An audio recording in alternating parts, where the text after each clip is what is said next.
Paimon and the Traveler. I've been waiting for you.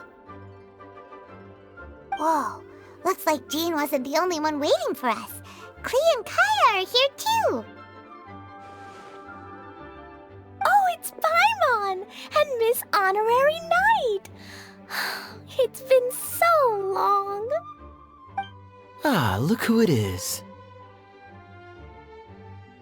You've caught me completely off guard this time. But then again, it's always a pleasant surprise when you two show up. Guess we were so excited to see Jean again that we forgot to knock. I hope we didn't startle anyone. Wait a sec. You weren't talking about anything that we're not supposed to hear, were you?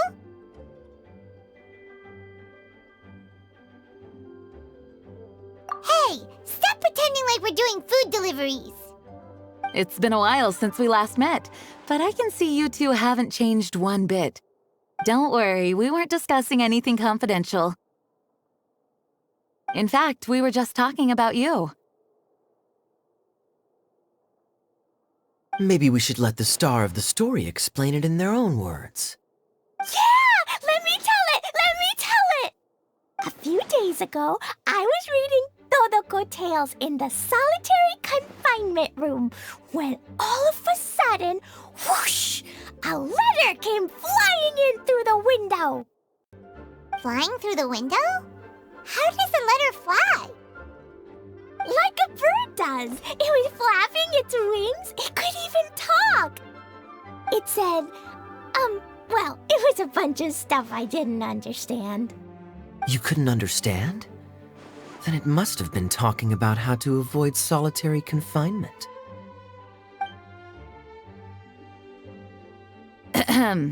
Kaya? Just saying. We don't want to let a teachable moment slip by. Okay, I know. Anyway, the letter said, "Oh, Klee, are you behaving? I see you've wound up in the solitary confinement room again." Sorry about that. Mommy is busy these days and can't take you out to play. But there's good news.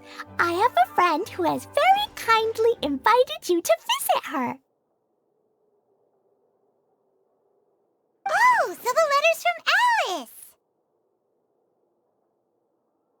In principle, yes.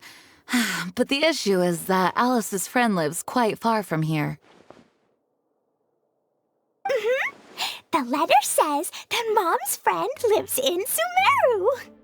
The Knights of Favonius could never agree to send Klee off to Sumeru on her own. But Klee is rather intent on taking Alice's friend up on this invitation. Yeah, I really want to go. You see? So we were wondering, who can we send with her on the journey? Preferably someone who's a reliable hero and with a history of saving Mondstadt. Oh, so that's why you wanted to see us. I do apologize, but Klee gets along with you so well. We couldn't think of a more suitable choice.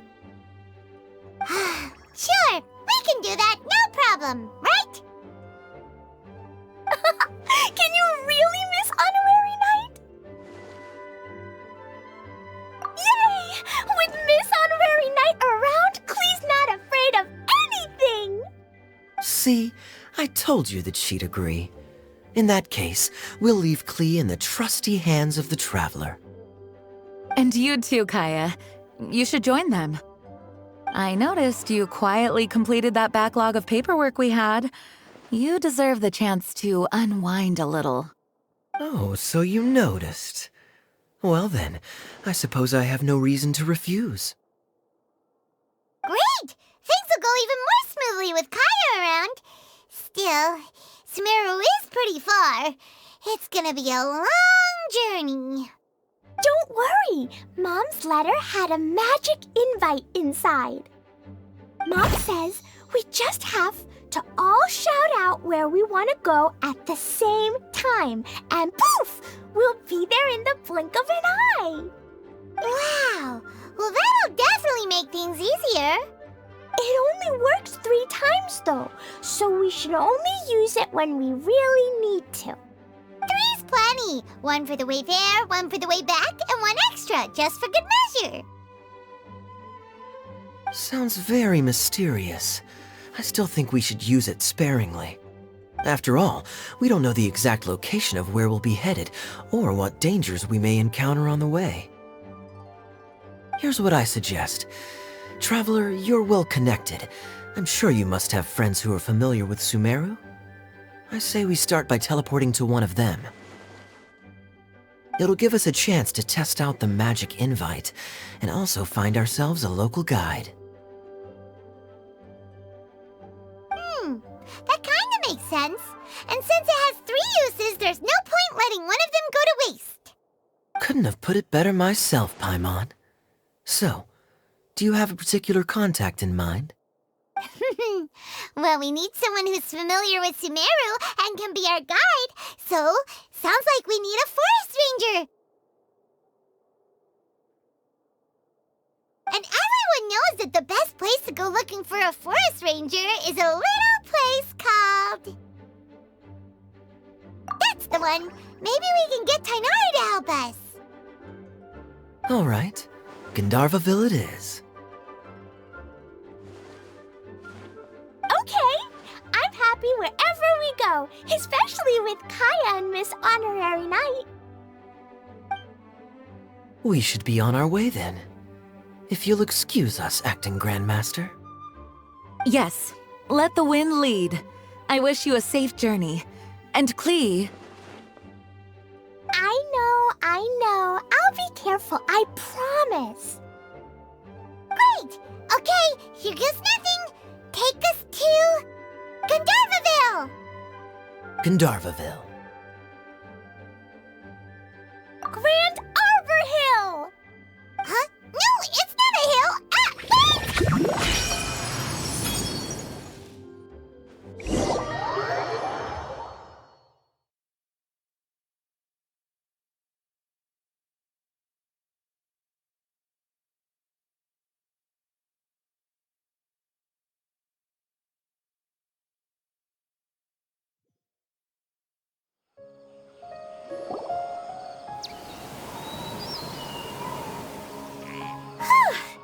We made it.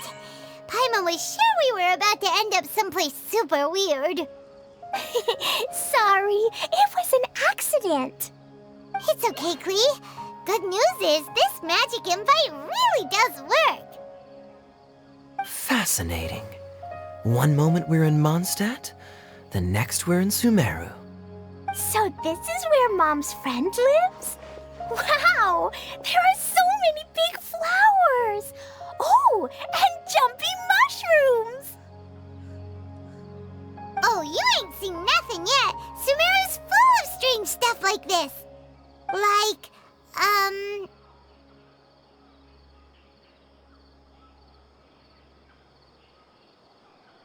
Huh? Paimon doesn't remember seeing one of those. Wait! Are you talking about Paimon? Listen carefully, Klee. Those jumping mushrooms are called fungi. They may look cute, but if you get too close to one, it'll try to hit you with its cap. Really? Okay, well, I'll hit it back with my cap. And then I'll hit it with the hood on my jacket, too. I'll definitely win if it's 2 hats against 1. As long as playing with hats doesn't escalate to playing with bombs. But Klee's our friend, so we should be able to convince her to keep this trip explosion-free. Right? Uh-huh. I'll be extra careful not to blow anything up. I'll try my best. Aw, that's very good of you, Klee. You're being very grown up today. Yep, I'm super grown up. I'm already the Spark Knight. Okay, Spark Knight. Well, keep up the good work, because very soon we'll be introducing you to a friend of ours called Tainari in Gandharvaville.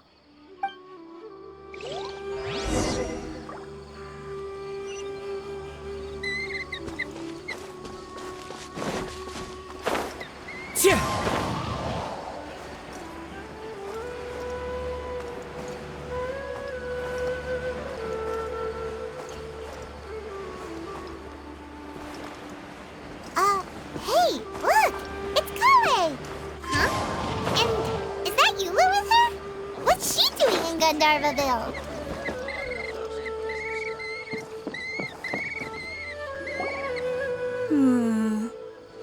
I've definitely heard the other forest rangers mention somebody dressed like that before. I see. Then it looks like my suspicions are correct. Who do we have here? Traveler and Paimon! Huh? Oh, Kaya and Klee are here too! Hi, Kale! It's been ages! Kale, Yua! What are you two doing here? Well, that question's really more for Yua. What a coincidence. I didn't expect to run into a fellow Favonian captain this far from Mondstadt. How's the vacation going? Seriously? Bring the whole crew, why don't you? Is it just Paimon, or does Yua not look particularly thrilled right now?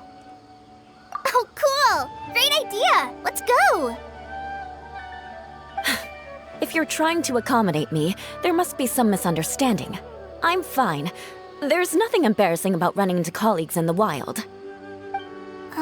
But earlier you were... Great.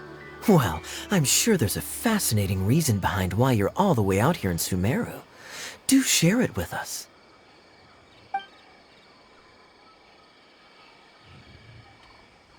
If you must know, it's a little complicated.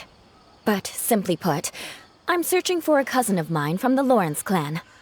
He went missing recently, and after searching his home, we found evidence that led us here. He appears to believe that somewhere in Sumeru lies the key to restoring our clan to its former glory. He came all the way to Sumeru for that? What was he going to do, enroll at the academia? I doubt he came here to learn. He's much too old to start getting a basic education now, and from what I know of him, I doubt he has any interest in intellectual pursuits. All he cares about is restoring his clan's honor.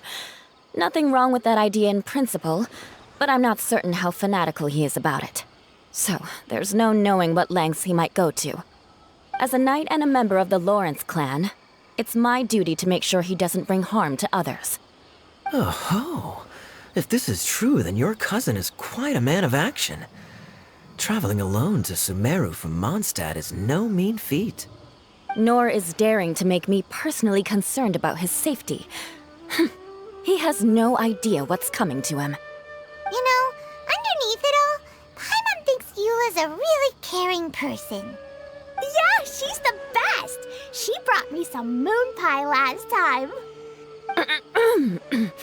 He is family, after all. Anyway, I will make sure to find him and escort him safely back to Mondstadt. Now, back to you. How and why did you all suddenly show up here? I'm afraid that could be tricky. Master Tighnari's still at Partis the Eye delivering his lectures. He isn't due back for a while. But I think I'll be able to help out. The description in the invitation letter is vague, but I'm pretty sure it's hinting at somewhere in the desert. The desert? Does that mean Mom's friend is from the desert? I guess I'll call her Auntie Desert for now. I remember Mahamatra Sino once told me a strange rumor about that part of the desert. They say there's a secret domain there that can make all of your wishes come true. Wait. He said I should just call him Sino. I keep forgetting that.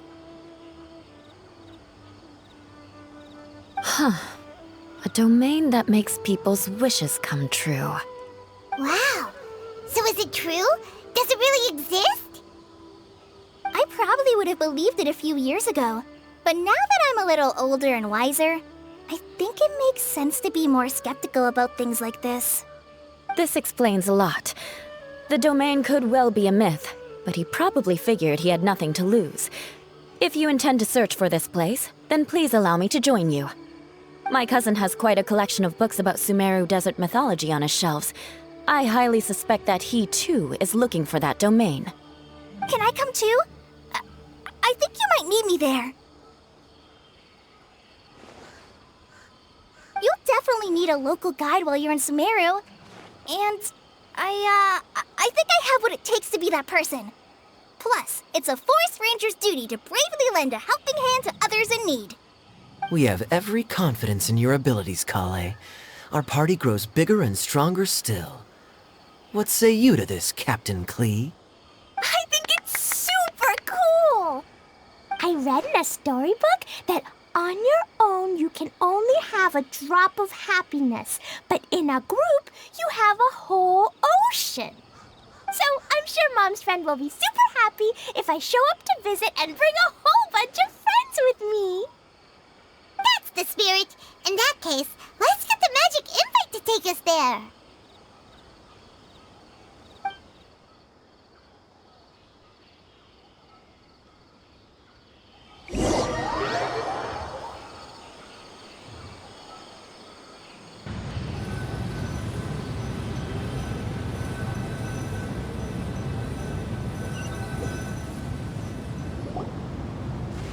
Whoa! This desert is huge!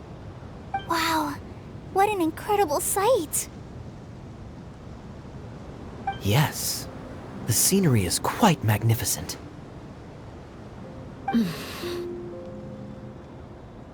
Are you okay, Eula? You don't look so good. I'm fine. Just taking a moment to acclimatize. The air here is much drier than in Mondstadt. This area doesn't look very habitable, and I don't see a domain entrance nearby either. Oh no. I didn't pronounce the destination wrong. Did I? I mean, I don't think I did. Nope, you got it right. It definitely wasn't your fault.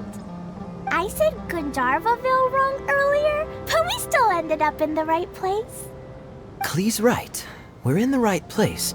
There's no doubt about that. Phew. Maybe the entrance is hidden under a sand dune. Who knows? We'll just have to start by looking around.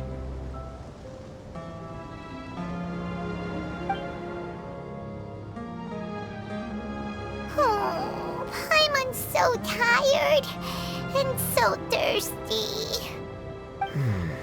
We should have found something by now. Unless there's a problem with the magic invite. Huh? How could that happen?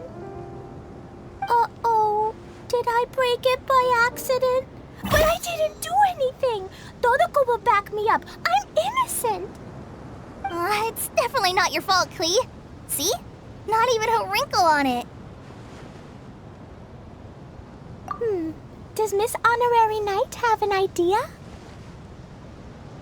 Ah, Paimon knows where you're going with this. Interesting approach. Assuming we're right about this magic invite. That is to say, if it was sent from within the domain, the invite likely has some sort of connection to it. Oh, I get it now. Plus, I know a super special trick we can use. What kind of trick? Can you teach it to us too? Of course! Mom said that if I ever need help, I just need to shout this out loud. Magic invite, Klee needs your aid. Do something now so Klee's not afraid. Look, something flew over.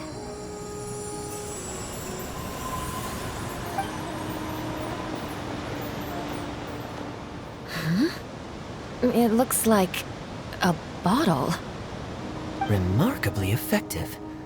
That's one trick I'll be keeping up my sleeve in the future. You should make a note of it too, Eula. Absolutely not. It's not my style. I suppose bottles are pretty common in Sumeru mythology. So, is this supposed to be the entrance to the domain? A domain? In a bottle? Huh. Well, if there's one thing we learned in Liyue, it's never judge a domain by its cover. Guess there's one way to find out if this really is the way in. Come on, reach out with your hand.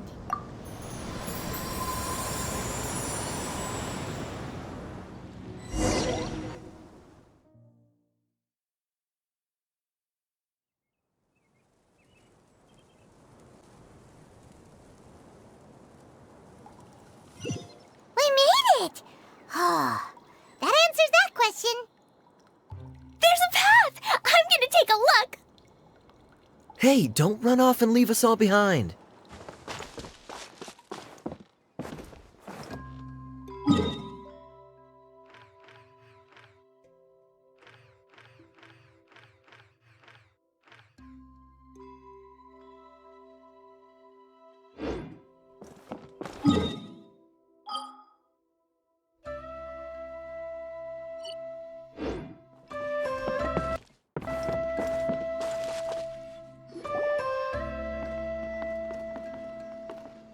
Look! There's a huge garden here!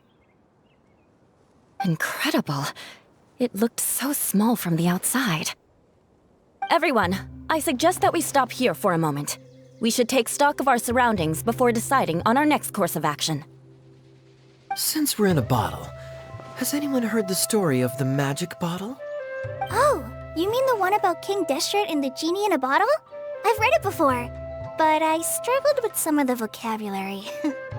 What's the story about, Kaya? Mom told me a story once about a group of adventurers who went to Bottle Land. But I don't think there was a magic bottle in that one. Don't worry, Klee. I can tell you all about the story of the magic bottle. But if you keep running off on your own, you'll miss all the good parts. Oh, okay. I got it. I'll stay with the group from now on.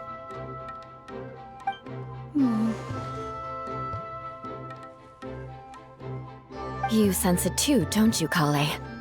Something's not quite right. Yeah, the scenery here is beautiful, but it's too quiet.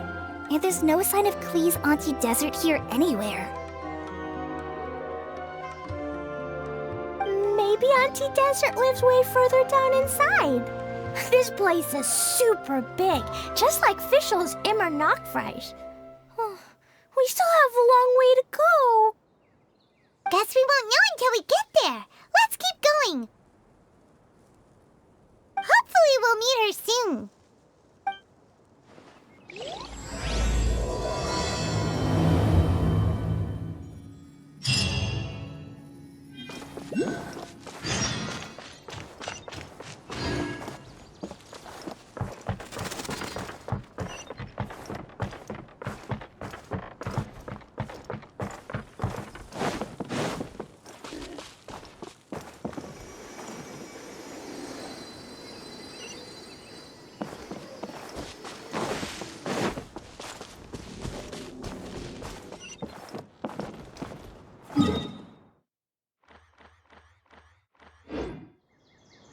Follow the wind.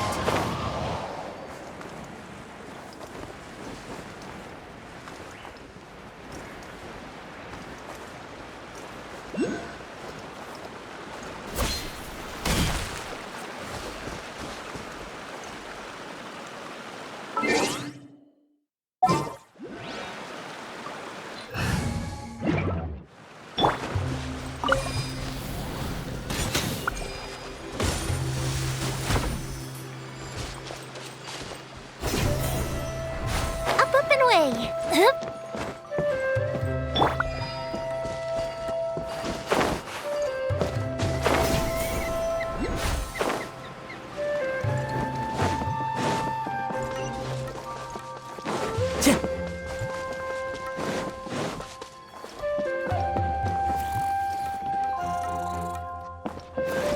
It looks like no one set foot on this road for quite some time. I agree. And the further we get, the more I feel like this place is a whole lot bigger than we imagined. Hey, there's something strange up ahead. Let's check it out.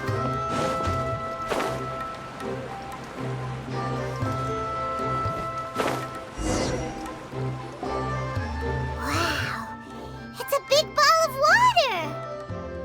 I wonder what it feels like. Can I touch it?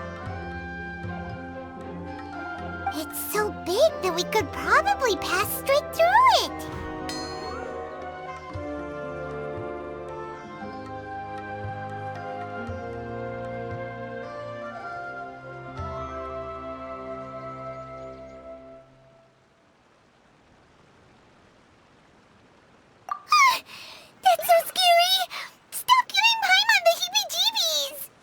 let's not touch it for now. We still don't know enough about our environment. But we can't just do nothing at all, because then nothing at all will happen. I have a feeling that this could be the core that sustains this entire bottle domain. In which case, the moment we touch it, this place will instantly revert to its original size, with all of us still inside. Yikes. Okay. Paimon won't touch it. Jeez. Kaya, are we really gonna get squished inside a bottle? Of course not, Klee. I'm sure the real core of this domain is hidden away in a very safe place. Somewhere like... over there, for example. I was so nervous that I didn't notice that big wheel at all. Wait, who goes there?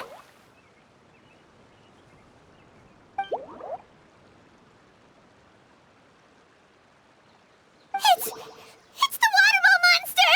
Ah! The water ball monster is real!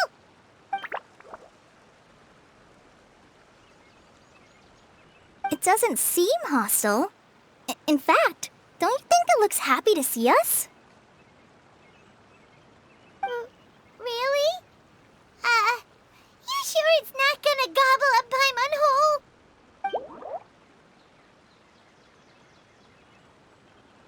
I don't think it's hungry. Are you, Water Droplet?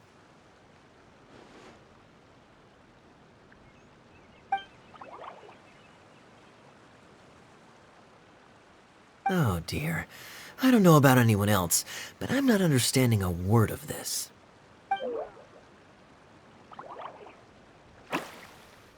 Wait! Don't go! Wait for us!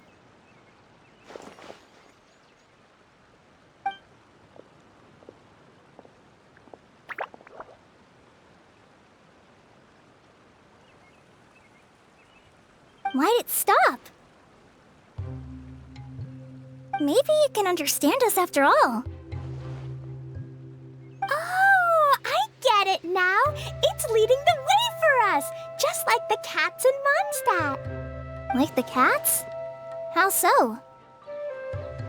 When you're walking around in Mondstadt City, sometimes a cat will show up on the side of the road. It'll walk ahead of you for a while, and if you're curious enough to follow it, you'll soon find yourself in front of a fine establishment called... Exactly. So let's see where this water droplet takes us. It could be interesting.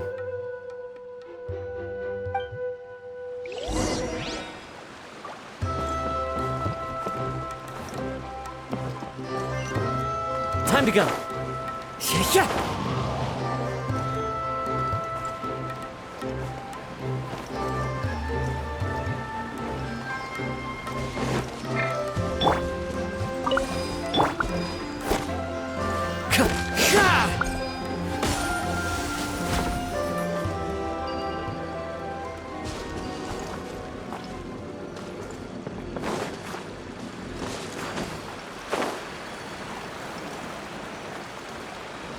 Yeah.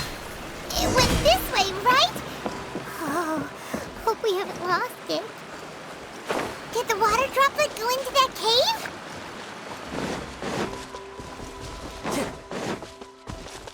Time to go.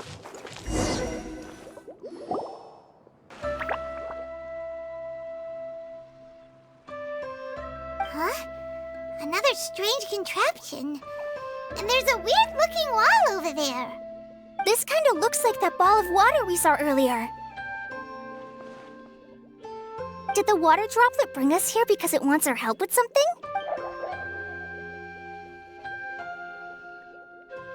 What? Your friend is trapped in the wall?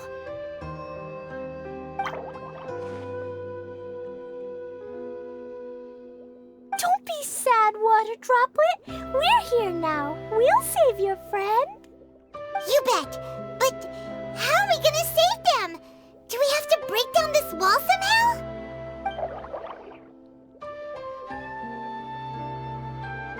Nope, we can't do that. No breaking the wall. Do we need to find a key of some sort then?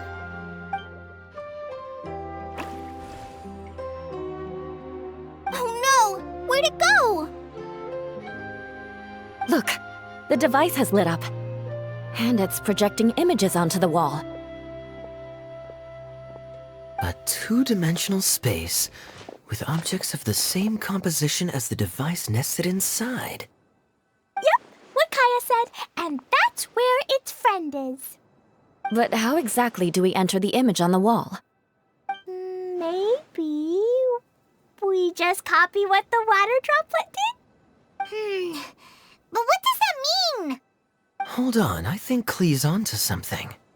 Since the water droplet appears to be the key that activated the mechanism, we may be able to follow it inside simply by touching the device. The principle is no different than how we entered this bottle domain. Fair enough. Okay, deep breath, then head in.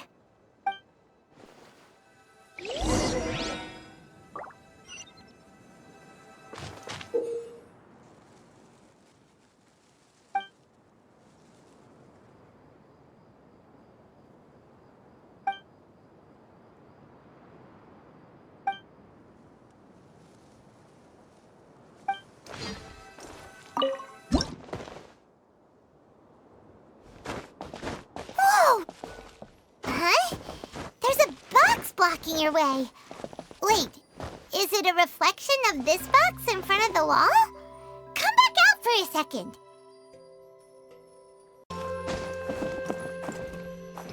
Aha! The box on the wall moved too!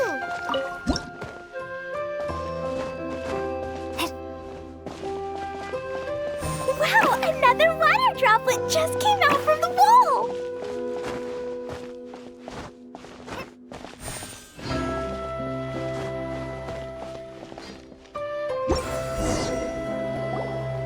It was flat as a pancake in there, but as soon as it came out, it turned all plump and round. Guess it makes sense that the water droplet's friend is also a water droplet. Aw, and they both do the same thing to show they're happy. Water droplet number 2 ran off.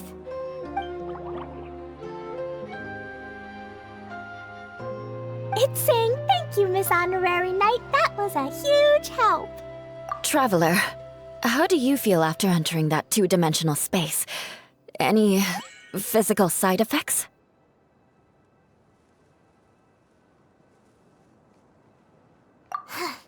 Quit while you're behind. You're clearly fine. Well, I'm just glad that you're okay. Good thing Eula's here to look out for everyone. Can't say the same for you, though, Kaya. You were pretty quick to send the traveler inside. Hey now, I only suggested that because I was confident that the traveler would be fine. Water droplet, is there anyone else here besides you and your friend?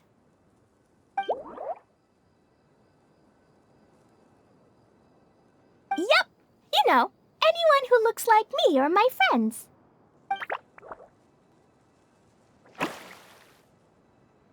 Oh, it ran off again. Hopefully this is a good sign. Amazing. Come on, let's follow it.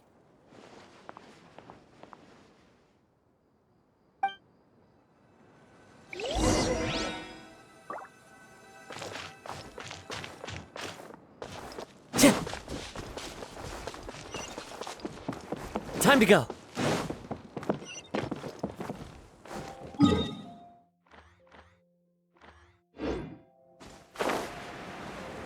Yeah.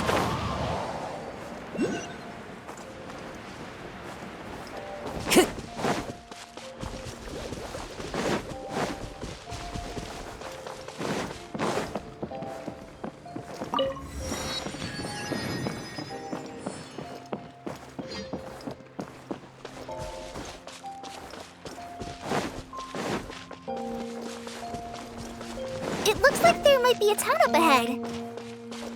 Huh. Maybe more people live in this domain than we thought.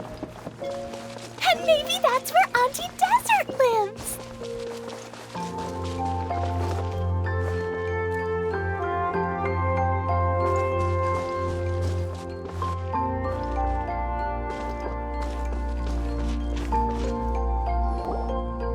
Itia, the situation is now critical. Our window of opportunity to fix this is rapidly closing. I'm sure you've noticed just how much things have deteriorated in recent days. But even so... This is your home. Are you really going to let everything fall to pieces? Well, I live here, but it doesn't actually belong to me. Huh? Paimon knows that voice. Anyone else who comes into this domain in the future will take one look at the ruins before them and conclude that this place was abandoned years ago. But just imagine how different things could be if you maintain this domain in perfect condition. Whoever sets foot inside would witness a magical wonderland. How miraculous it would feel to them to find such unimaginable beauty in the middle of a lifeless desert. Oh, you're right, General. Truly, but... Act now while you still can. You have to stand up to this and break free from your despair. The most important thing is to have no regrets in the end. Well, no one chooses to have regrets, do they? But I take your point. I'll try my best to stop running away. But the question remains of where to begin. Paimon's figured out who it is! Is it Miss Honorary Knight's friend from a faraway land? A divine priestess? What's that? Is it a kind of mage?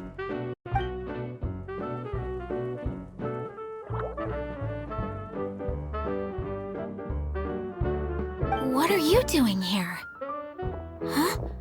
We have new visitors? Greetings, everyone! This is the Valurium Mirage, and I'm the caretaker, Adia. I'm so sorry that you have to see this domain in its current state of disarray. We are actively working on repairs, and everything will be back to normal shortly. I hope. Greetings, everyone. I guess I should introduce myself too. It's alright, just leave the introductions to me. I kinda wanted to say hello in my own way. But no harm done. I guess I'll let her do the honors. This lady is a visitor to the domain, just like yourselves. She is a formidable military general. Have any of you heard of Inazuma's Onmyo Chamber? What chamber? Onmyo Chamber. It's an elite training academy for gifted students of Onmyodo. Practitioners are divided into 4 classes, A through D, and assigned the power of Shikigami based on their mastery of the art. Wait. This lady famously led the Class D underdogs to victory against the Class A favorites in the final mock campaign before graduation. An astonishing feat that few in the history of the Academy have ever achieved. Hence, formidable general is no exaggeration. Isn't that right, General? What's wrong?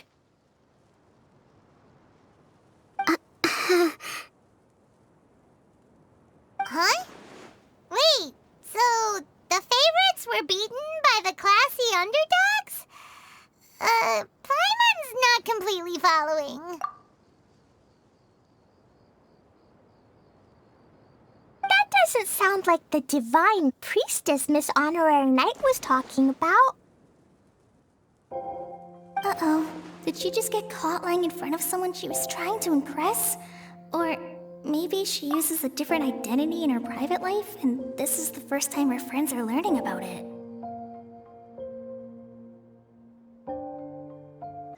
Seems kind of embarrassing, but also kind of cool. I guess having someone else to introduce you is a good way to make an impression. Maybe I'd fit in better with everyone if I had a title too.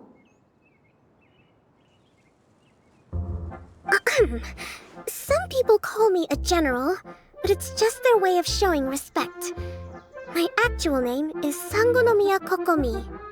Huh? Oh no. Sorry, my mistake, General. I mean, Miss Sangonomiya.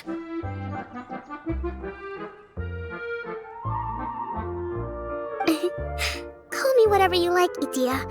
The only important thing about names is knowing who's who. Oh, I get it now. It's like that story that Mom told me that time.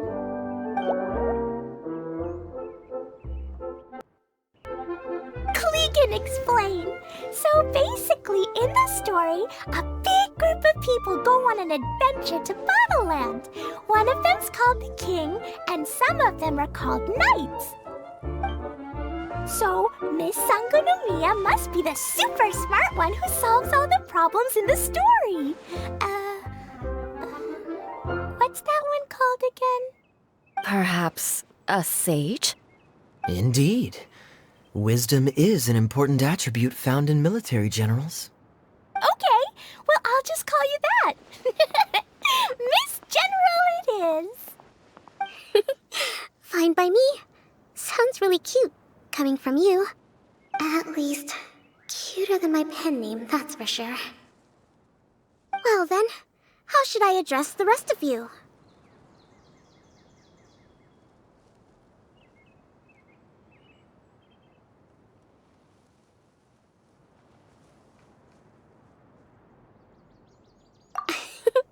How could I ever forget you? But what about these esteemed ladies and gentlemen accompanying you? I'd be delighted if you could introduce me to them too. Wait, Klee wants a title too. Okay, got it. Klee wants to be a mage, the kind that flies around everywhere. Da-da-da! Whoosh! Kaya can be the master thief. Miss Honorary Knight can be... the knight. And Paimon will be the fairy who follows the knight everywhere. Master Thief, huh? I did like playing pirates as a child, so I suppose this is an apt role for me. And I must admit, the master part is a nice touch. Hold on a second. Are you saying the position of knight is now filled? Yula can be the sword master who can cut through anything and also gets to wear a super sparkly cape. That's more like it. And Kale can be... the healer.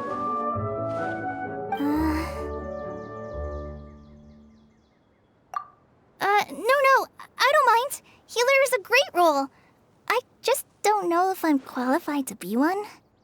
Whenever I'm thinking of titles for myself, I usually imagine myself as an adventurer or musician.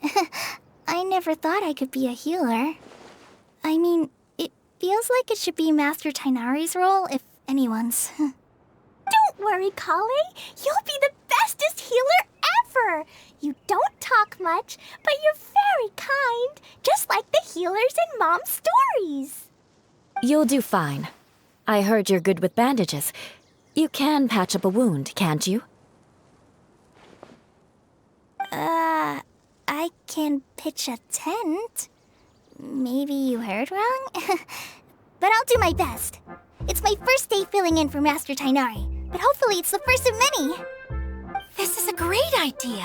Once a new visitor arrives, they can assume a new identity, then add in some role-playing. Oh, we can't leave you out, Miss Adia. There are lots of characters in Mom's stories, but you don't remind me of any of them. That's perfectly okay. I already have a role here anyway, remember? I'm the caretaker. I got it! I got it! This wasn't in any of the stories, but you can be the mascot. Mascot? Klee, maybe you could think up an even better role for Miss Adia.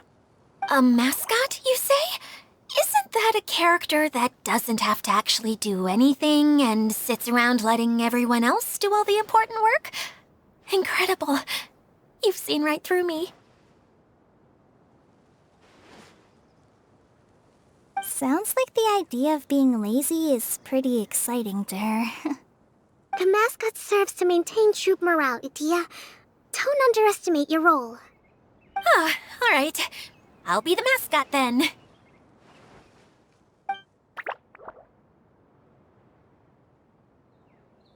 That's right. Thank you for bringing these new friends here safely. You can go off and play now. Thanks, Water Droplet. See ya!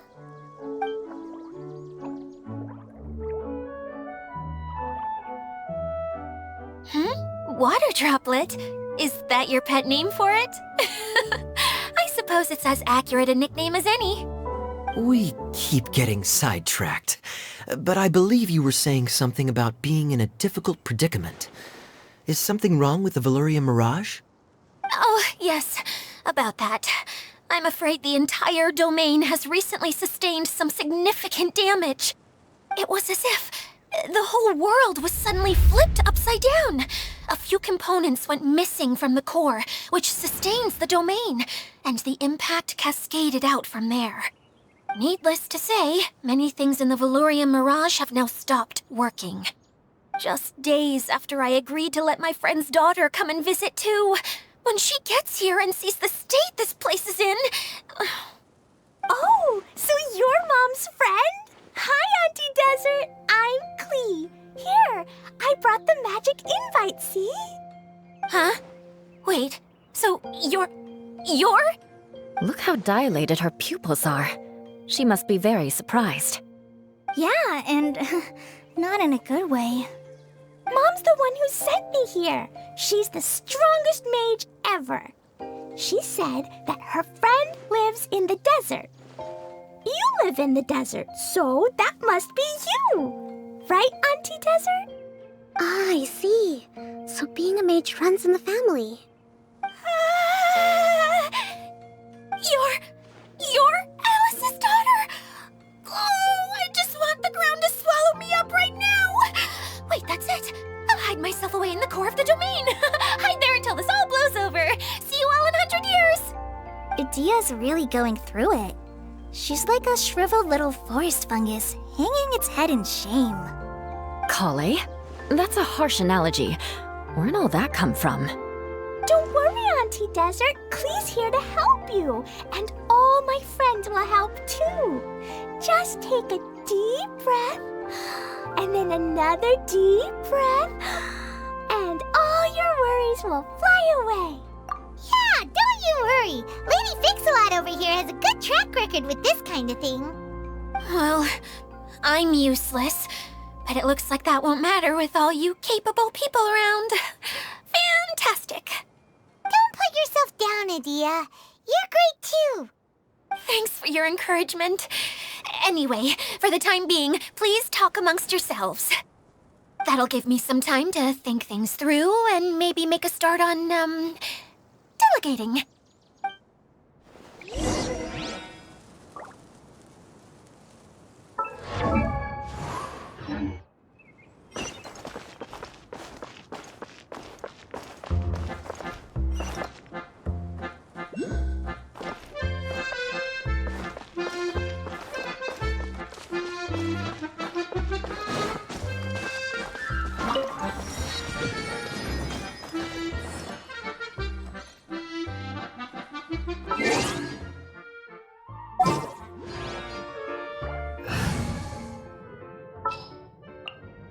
As you wish.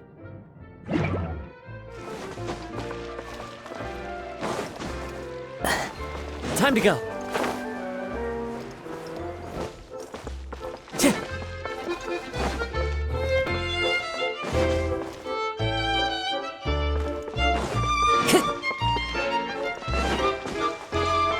Hi, Miss General. Miss Honorary Knight says that you're from Watatsumi Island. What's it like there? There must be loads of fish, right? Wait! You look kinda like a mermaid. Are there fish in your family? Oh, sorry to disappoint you, Miss Mage, but I'm just an ordinary human. I have lots of great stories about Watatsumi Island, though. Come on, let's enjoy the scenery while I tell you all about it.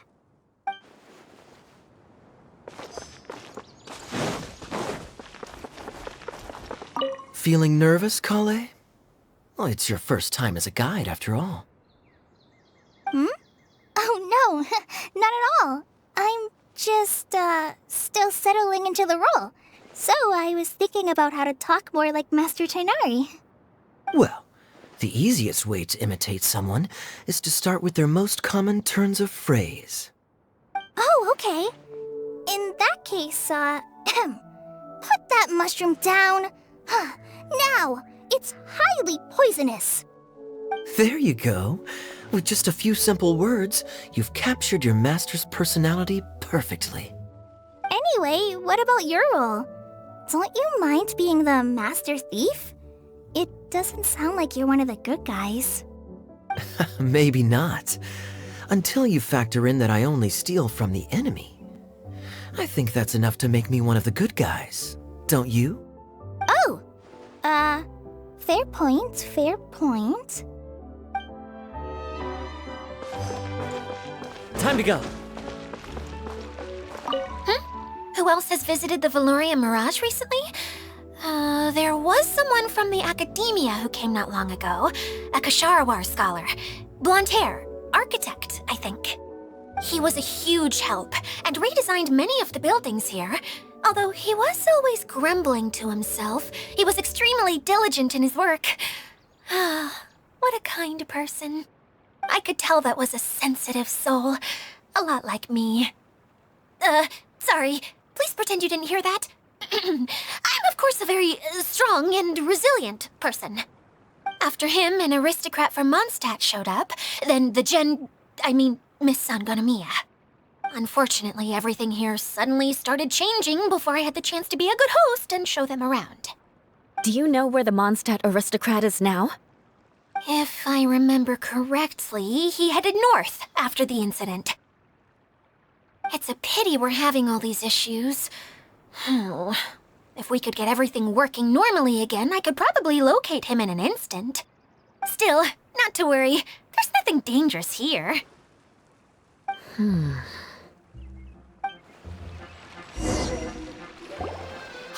Idia! You got an update for us? We've all caught up with each other. Very well.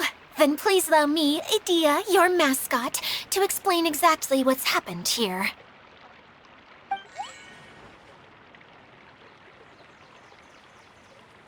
Basically, this entire domain is powered by a device called the Central Hub, which you all saw earlier. But following a major incident, several key components from the Central Hub came loose and went flying. 4 components, I believe, which has caused the Central Hub to stop turning. Oh, so that thing's supposed to spin? Yes, it definitely shouldn't be frozen still like it is now. At least, that's not how it was when I first got here. Oh, I've done such a terrible job of taking care of it, it's so embarrassing. Hey, everything's gonna be okay. So, we need to fix the big wheel up there. And to do that, we need to find the missing parts. Right. I do know where one of the parts is. It landed not too far away. But the rest all landed in different areas. I'm afraid you'll have to go and look for those. Now, as the caretaker and your mascot, I shall announce your respective adventure duties. You can just be yourself if you want. No need to force the whole role-playing thing. Oh, I see. Okay, so I was thinking that maybe Swordmaster Eula and Healer Kale could investigate the Northern Zone, if that's okay? Fine by me. I was going to be looking for my cousin there anyway. I'll be your backup, Eula. I know you usually team up with Amber, so I'll try my best to fill her shoes. Oh? Well, this'll be fun. Let's see if a forest ranger can outperform an outrider. Master Thief Kaya and Mage Klee, if you could earmark some time in your busy schedules to search the West Zone. Earmark? What does that mean? It just means we mustn't forget to do it. Don't worry. We can handle that. Finally, we have our General, Miss Sangonomiya, and our Knight, the Traveler. If there's no objections, please come with me to retrieve the first component.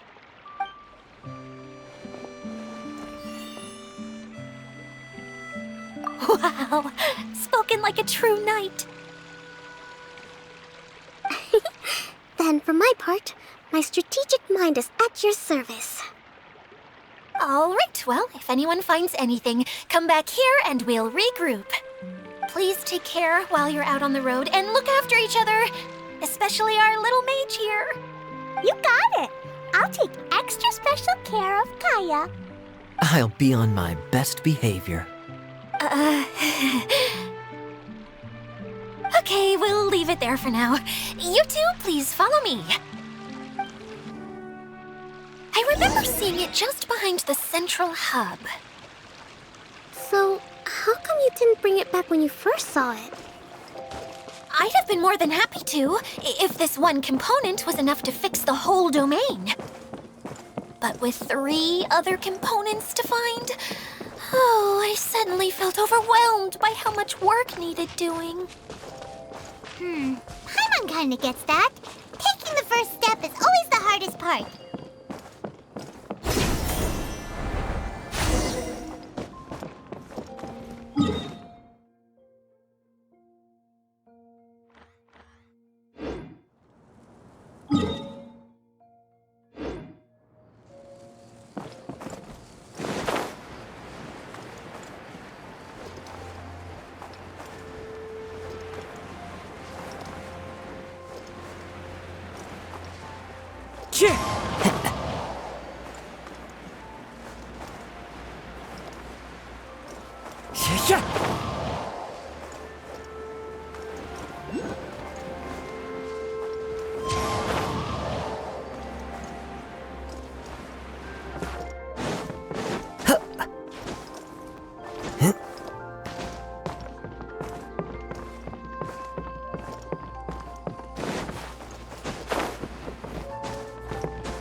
One with nature.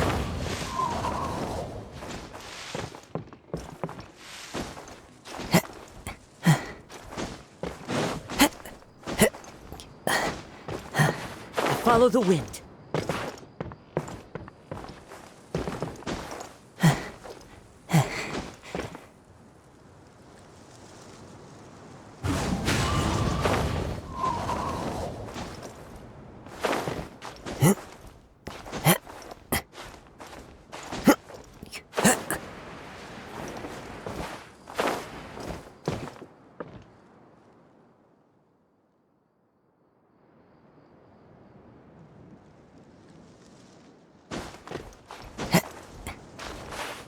Follow the wind.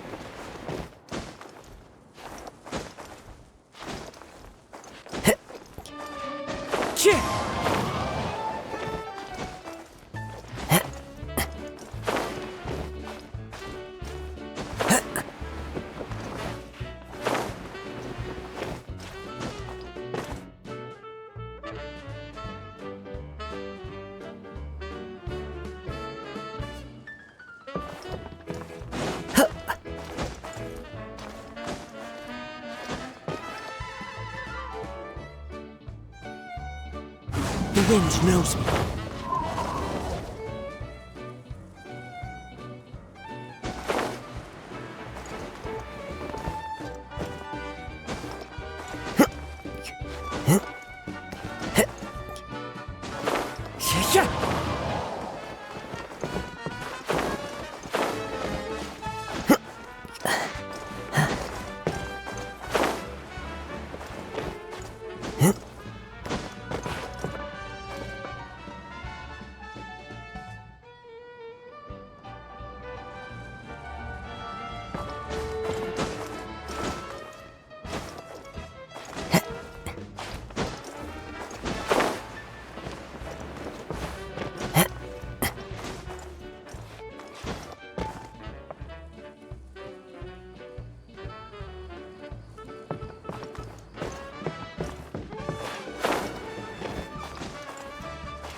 Follow the wind.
Time to go.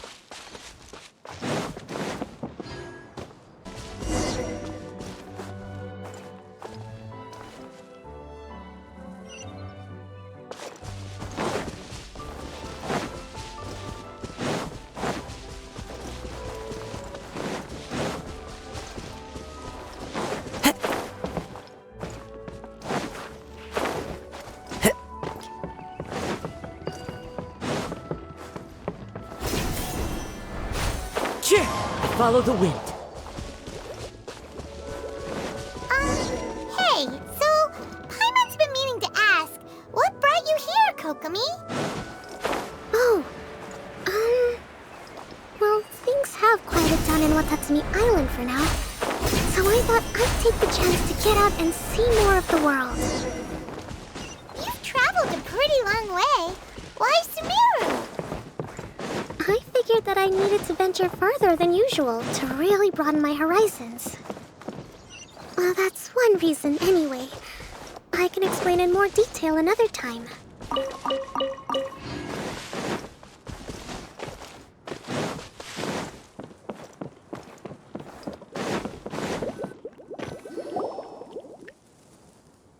Okay, this is the spot.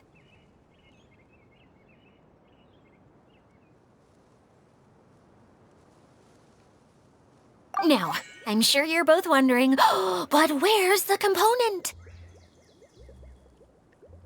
There's nothing here. Oh, where could it be? Oh, it's that lamp thingy, right? Water Droplet showed us how that works already. Yes, that's the one. There goes my big introduction. Showing people the ropes is supposed to be my job. Oh, I can't believe I'm being shown up by a Hydro Eidolon. Cheer up, Idia. The Hydro Eidolon can give a basic demonstration of how to use things, but beyond that, it can't communicate. That's where you come in. Your descriptions can explain everything in full, vivid detail. Paimon forgot how persuasive Kokomi can be when she really wants to. Sometimes having a genius strategist around really comes in handy.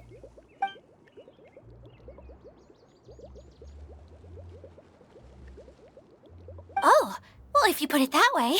Well then, just pretend like you've never seen it before, and I'll tell you all about it.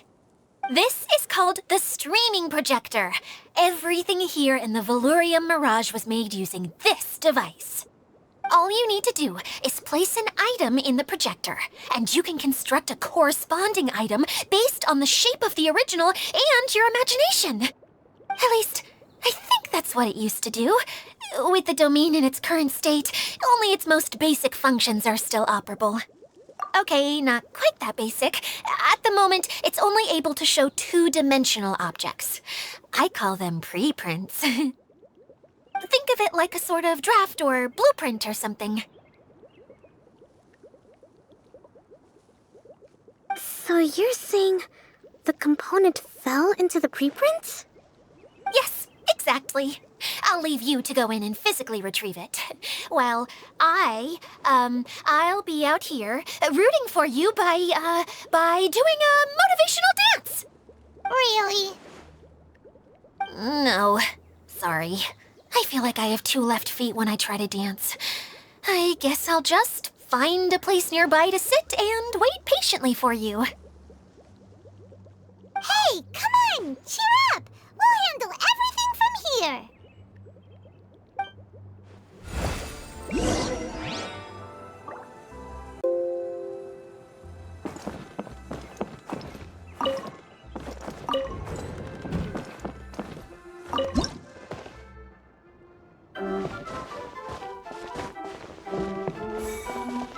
Doesn't look like the component is in here.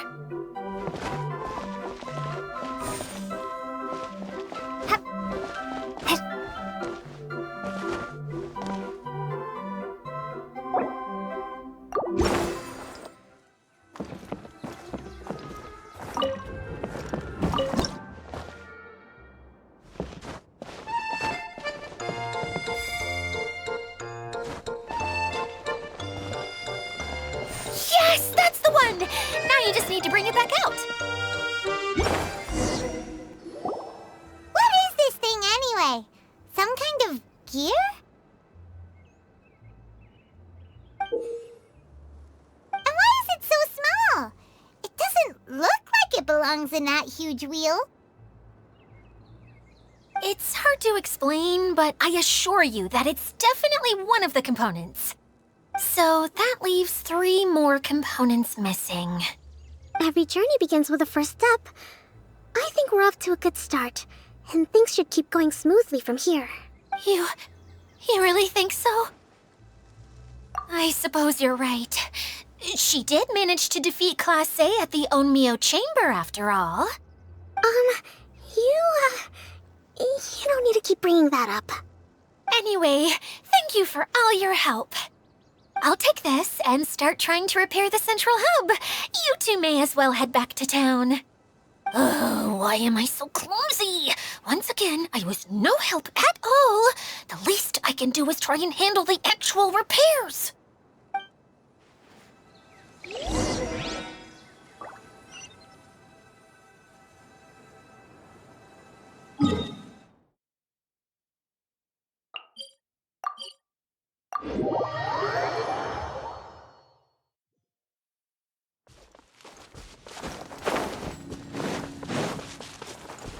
Time to go.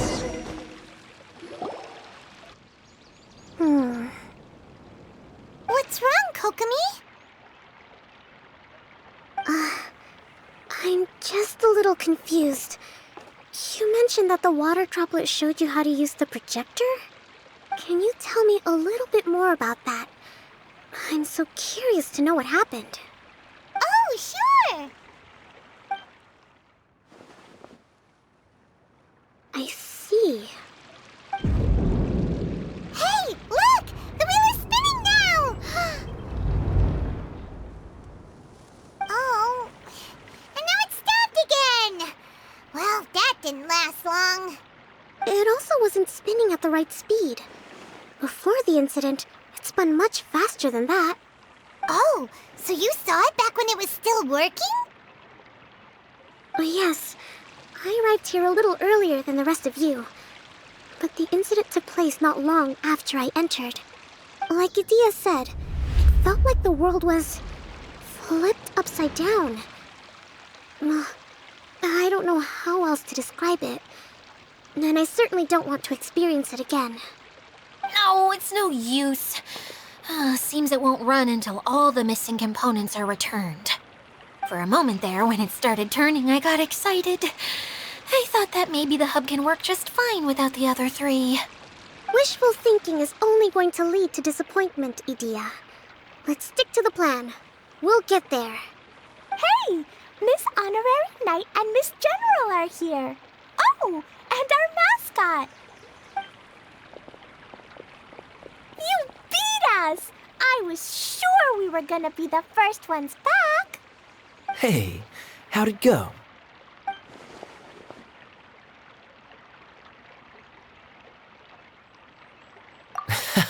Impressive. I doubt you'd find many other knights of such caliber even among the Knights of Favonius.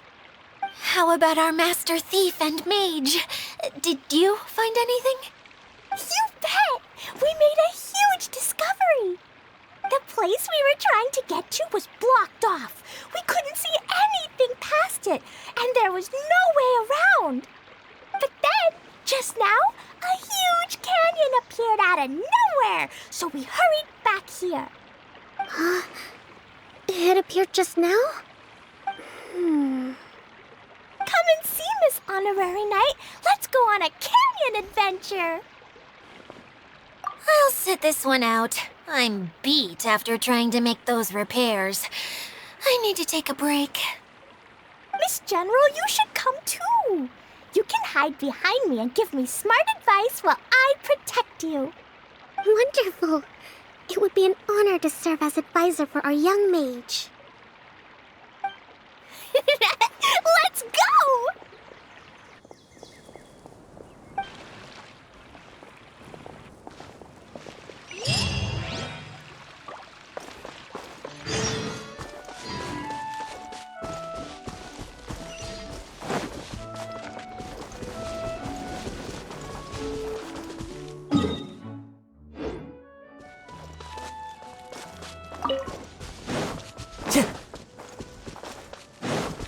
Time to go.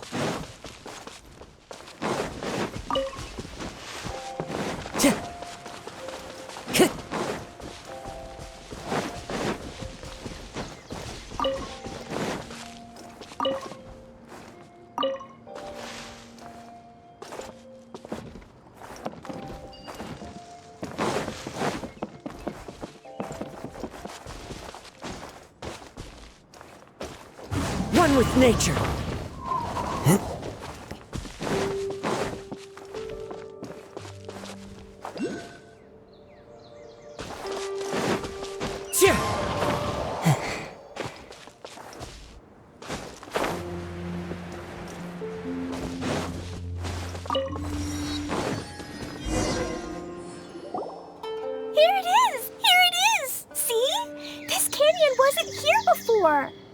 Just before the canyon appeared, I heard a faint sound, like something mechanical turning. Ka-chuck, ka-chuck, ka-chuck. Could it have been the central hub? That would mean this canyon appeared after it started spinning. Hey, you, oh. New guys, huh? Oh, hey! Paimon didn't realize anyone else besides Adia lived here. You actually saw her? She's barely shown her face since everything started falling apart here. Excuse me for asking, but who are you? Oh, right. I didn't introduce myself. I'm Ferdinand. Me and my brothers look after this whole zone. Well, we used to, until this whole domain was, like, flipped upside down, or whatever. The method we were using to make the carts and tracks stopped working after that. Idia is working on repairing the domain. We were just with her before coming here. Really? Huh. I assume that she'd be curled up in a fetal position somewhere, hoping all her problems will magically disappear on their own. Good for her. Anyway, I checked all the stations around the whole circuit. They've all conked out. Conked out? How? Would you mind elaborating a little for us? But aren't you just travelers who stumbled upon this place by accident? Nuh-uh! I'm Mage Klee, Idia's helper. A mage? You? Allow me to explain. Okay, I gotcha. Well, right now the more helpers we got, the better, I guess. Anyway, our first priority is to get the carts here up and running again. Oh? And why is that? The roads here twist and turn so much that the best way to get around is by riding the rail tracks instead. Let me show you. This is what we used to make them. Did Idia bring you up to speed on these things? Yep. Basically, we need something that we can put inside that'll make a cart for us. Like what? Can it be anything as long as it looks like a cart? Yeah, you could put it that way. But one other thing is that it has to be compatible with the tracks. So, something like a sedan chair, maybe? But I'm not sure we have all the materials required to build one of those. How about you, Traveler? Any ideas?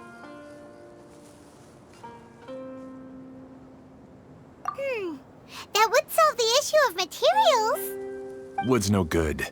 A rickety wooden cart would be too dangerous. Really? Hey everyone, come and see what Klee made. Ta-da! Look! I made a cart! Wow! Amazing work, Klee! Whoa! It fits the track like a glove, too. Plus, it's a heck of a lot cuter than the ones Idia made. I just wanted to give it a try, and suddenly, boom! There it was! Paimon's gotta ask, what exactly did you make your cart from, Klee? I used Jumpy Dumpty.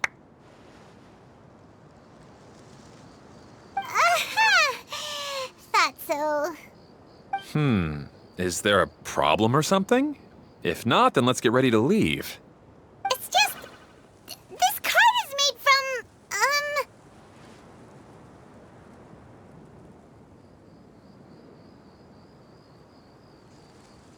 It's a bomb or something, isn't it? Yeah, I gathered from your conversation that Jumpy Dumpty is a little more volatile than the cute name suggests. It's okay, though, because the end product only takes on the general look of the source material. So to be more specific, while different materials have different properties, most of them aren't transferred to, It's okay! No need to delve into the theoretical stuff. Paimon just wanted to make sure we aren't about to end up like the, flying fish of Starfell Lake. Huh? Can we ride the cart now? In a moment. We need a hydroidolin to power it up first.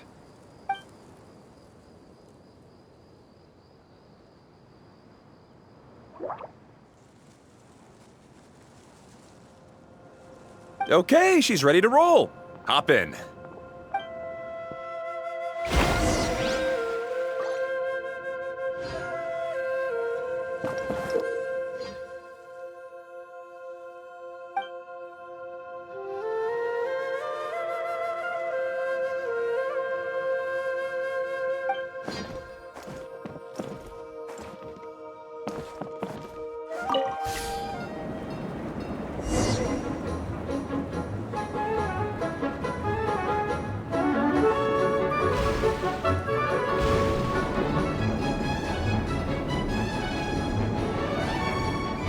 Whoa!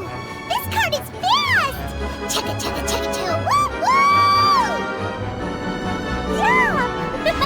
I'm gonna call it the choo-choo cart!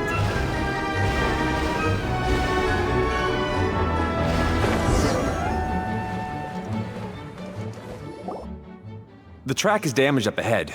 We need to make some repairs before we can go any further. Yep, looks like it's all reverted to a preprint state here. Do you know why that happened? Everything in this domain starts as a preprint and only takes shape after being illuminated by the streaming projector. But the hydroidolin that forms the tracks here has been trapped in the print. So someone needs to go into the preprint and rescue the hydroidolin, right? But the projector here is sealed off by a giant bubble. That's the hydroidolin's way of protecting the device from damage. If the streaming projector broke, then we'd be seriously stuck. Aha! So for step 1, we need Water Droplet to help.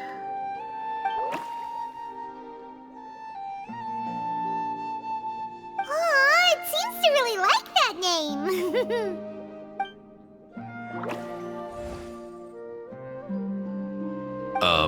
Any volunteers for step 2? Leave that to us. We know what to do.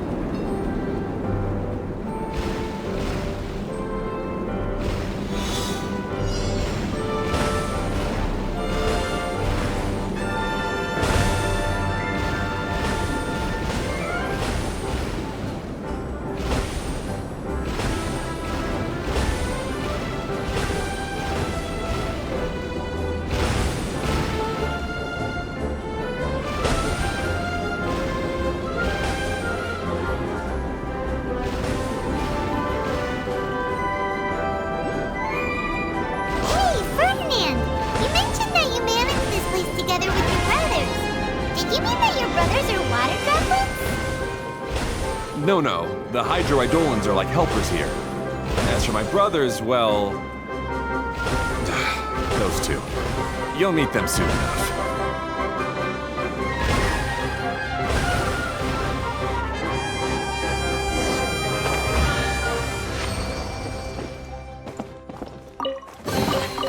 A fateful offering.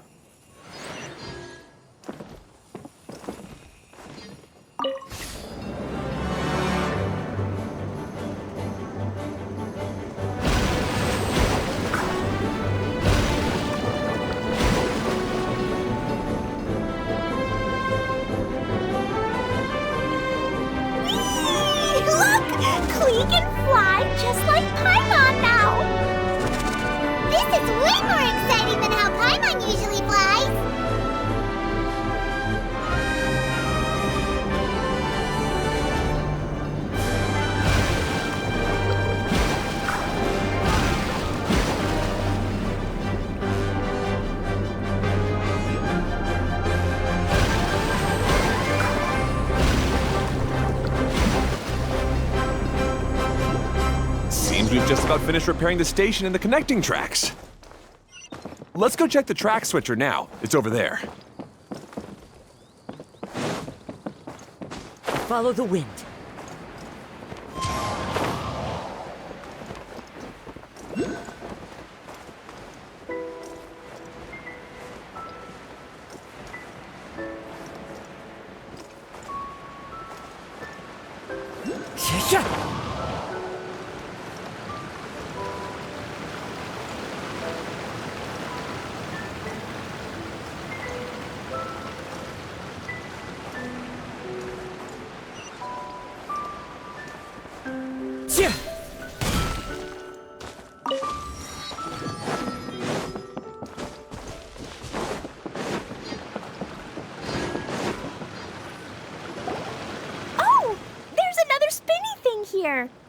It's so big! But, not as big as the one we saw in the middle of this place. That one was huge. I bet it's something super important. I remember what Kaya said earlier. Very good, Klee! You're using what you saw earlier to make observations, like a real adventurer! It appears to be a system that rotates to switch tracks. That's right. Originally, all you had to do was flip this switch and the junction would rotate. But it seems Jeremy still hasn't fixed it yet. He sure talks big, but when it comes to actually getting things done... Is this Jeremy you mentioned one of your brothers? Yeah. When I talked to him about repairing the tracks, I suggested we start with the station, but he said we should start at the junction.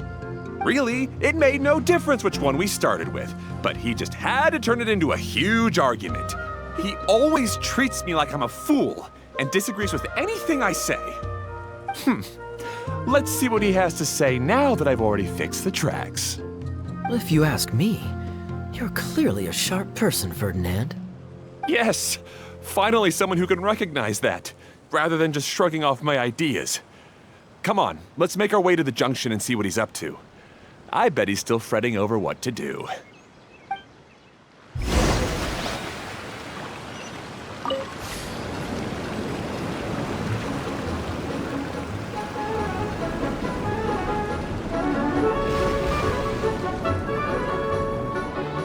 Sometimes I can't help but get angry just thinking of Jeremy.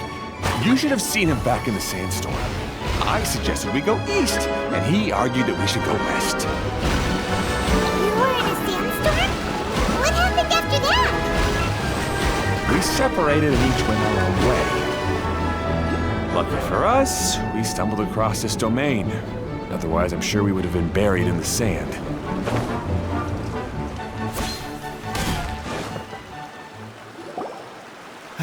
Everything will get better once we get the switcher working again. Still stuck here just as I expected. Well, did you make any progress? Didn't I already tell you? Just have the hydroidolins fix the junction and then make a new cart. After that, we can use the junction to... Wait a minute, how did you get here? It took a lot of effort for me to climb all the way up here. The answer is standing right in front of you. Yeah, sure. Those travelers must have helped you. You never get anything done on your own. You always get someone else's help and then try to take the credit for yourself. You're one to talk. What have you managed to accomplish, huh? You were here just moping around all day. Whoa. They started arguing the moment they saw each other. But aren't they supposed to be brothers? Me? His brother? Hardly. All right, Jeremy. That's enough. Fine. I'd rather be focusing my efforts on fixing the track switch rather than arguing anyway. You should calm down too, Ferdinand. Let's all focus on the situation at hand. Any personal problems can be settled later. Fine.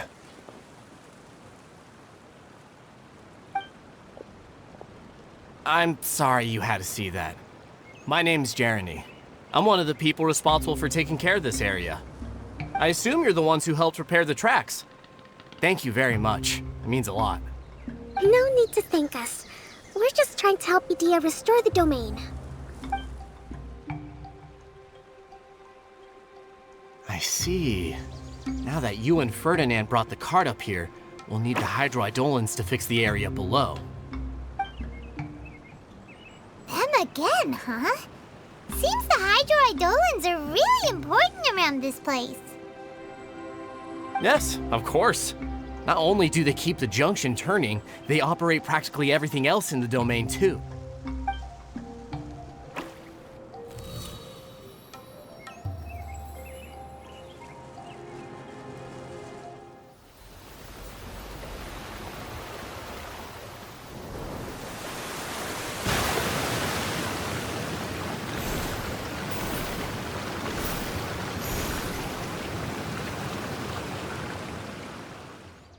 All right.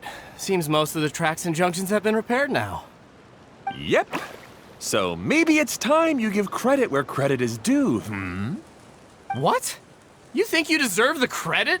If anything, we should be thanking these travelers. You... Well, either way, you're not the one getting any credit. You're always quick to criticize my ideas and push your own, but you never actually get anything done. And what about you? Don't forget it was Hado and I who took care of the mess that one time you impulsively tried one of your brilliant ideas. Speaking of Hado, wasn't he with you? I left early this morning. I assumed he'd be with you. Seriously? Couldn't you have at least looked to see where he was before you left? Hey, come on! You didn't see him either, so what's your excuse?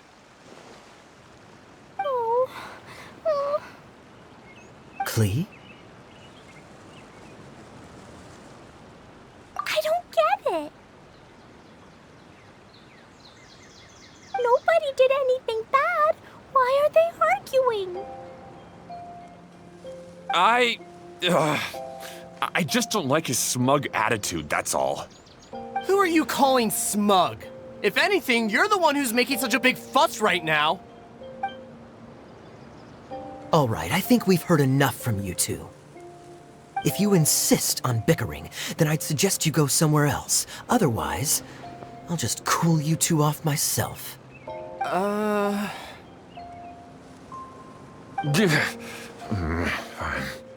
Now, come with me. I'd like to have a word with you. Phew. Don't be upset, Klee. There are many complicated situations in this world which don't always have a logical explanation.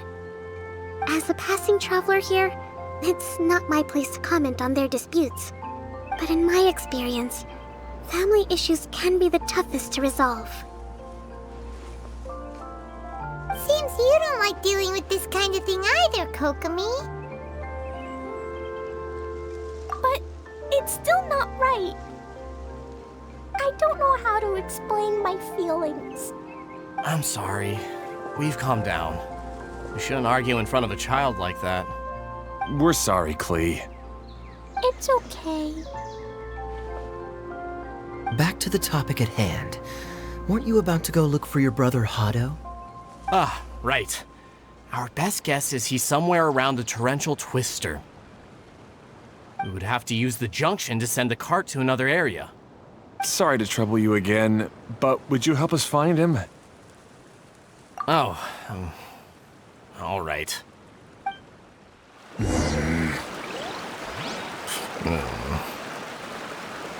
come on, you two. You're brothers after all. Can't you try to get along?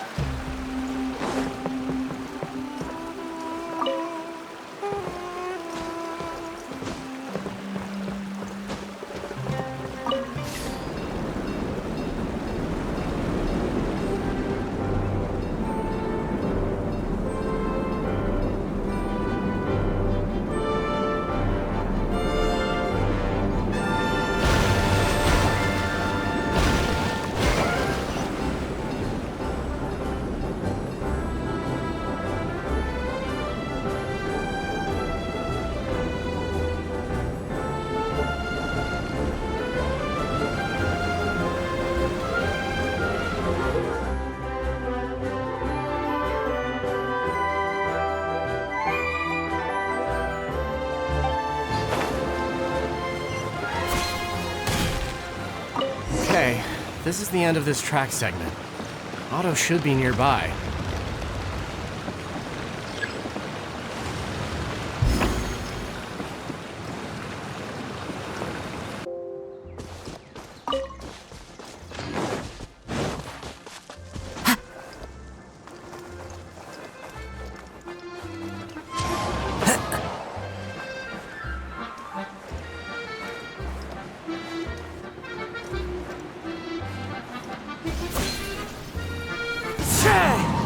Time to go. Really? You do that? Oh, but that's too much. I can't. No, really, it's all right. We want to do everything we can for the domain. Yes, and to be completely fair, I'm the one who caused this terrible mess in the first place. Oh? What happened? Did Paimon miss something? Hello, you two. Lessig was just telling us what happened. Perhaps you should allow me to explain. I'm afraid it was I who caused all this trouble in the domain. Yes, it was Lessig. To be precise, I saw a most exquisite water orb at the entrance of the domain. It reminded me of an astrolabe my grandfather gave me when I was 7 years old. I was curious if it could rotate, so I reached out and touched it.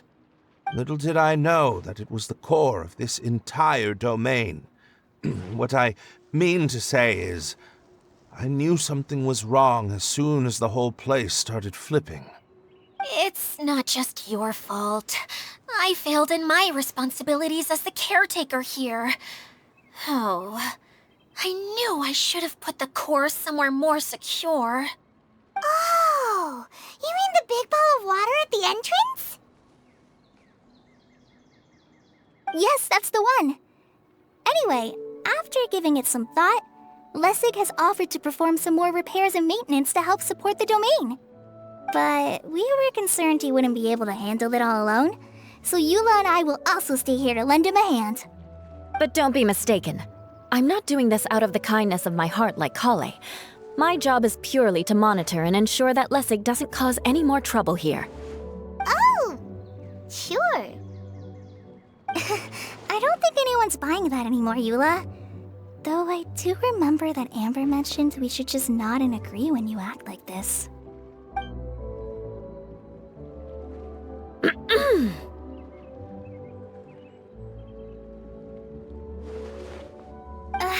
Right. You better not slack off today, Lessig. No, I'll get right to work. Either way, Lessig is going to be in charge of making lunch for everyone today. Yes, I'll do my best. No need to worry. What was that? No, I mean, thanks everyone for giving me a chance to redeem myself. I can already feel new strength kindled inside me. Ha ha ha. No, maybe that's just the heat of the oven. Very good. But you should conserve your strength. Many parts of the domain are still in disrepair, so we have a lot to investigate. Seems Adia has a little more pep in her step after finding others to help do the work. Now that you three are situated, we can focus on what the rest of us will be doing today. I'll go gather the others. We should get ready to leave as soon as possible. And there she goes. At least she seems to be happy. Maybe this is how it feels to be in charge.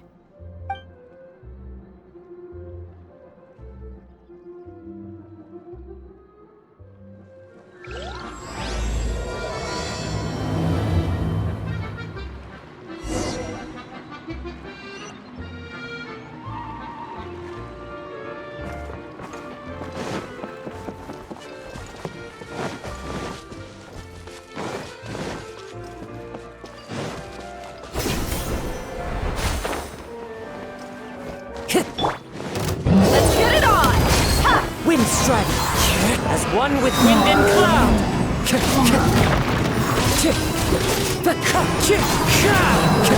Time to go!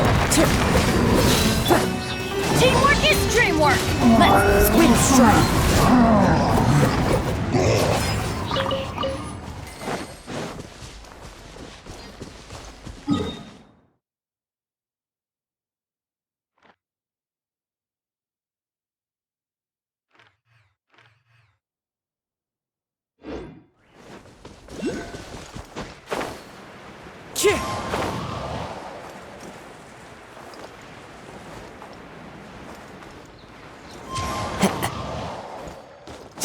Time to go.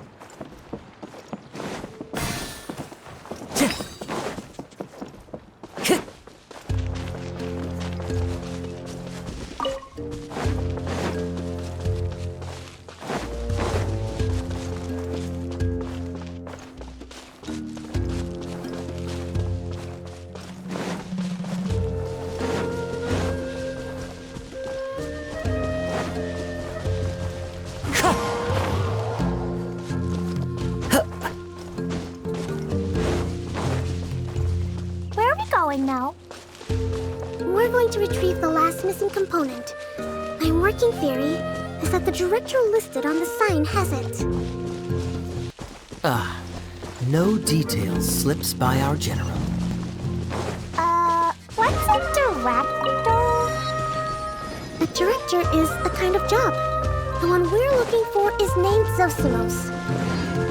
Zosimos is responsible for managing everything that happens on the stage, similar to how Idia is responsible for managing the whole realm.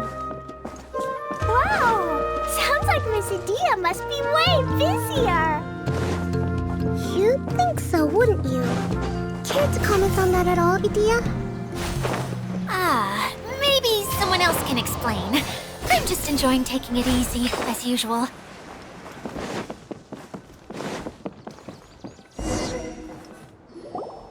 The director doesn't get out much. He's almost always cooped up in his treehouse making props or writing scripts. But I'm trying to remember now. Where is that treehouse of his? Huh? You don't remember? Hey, don't forget! I'm just the mascot. I believe it's that way.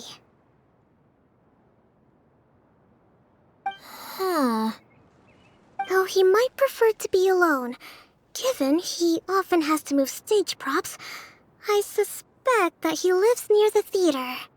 And having a view of the entire stage would be useful when imagining a production's actual stage flow. So if I were him, I'd probably pick a treehouse over there. But how do you know which direction the theater is in? Simple. The overall layout and decorations look more exciting in that direction. Oh, good point! Why didn't I think of that?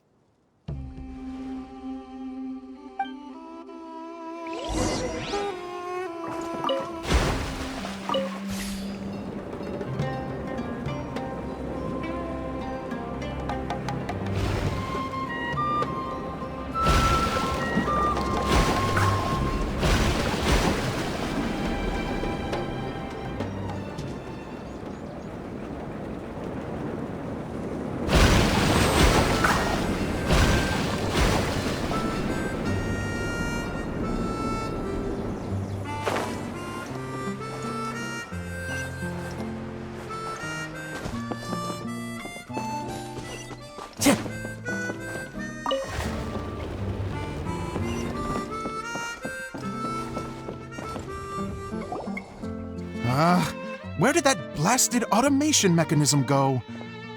The male actor standees are here, but where are the female ones? Who's that? Idea? Yes, Sosimos! 'Tis I, Idea! How's that for a dramatic entrance? This is a surprise. I was sure you'd be... Curled up in a fetal position, crying to yourself? Wow, what a fascinating little creature. Did you just read my mind? The name's Paimon? And no, Paimon's no mind reader. Just call it an educated guess. It seems everyone shares a similar opinion about you, Idea. I knew from the start that a managerial role wasn't for me. But I found my true calling now. As a mascot! Mascot? Is that a new role? I don't remember casting you for that. Okay, enough about me. I'm just here to introduce you to some new friends of mine.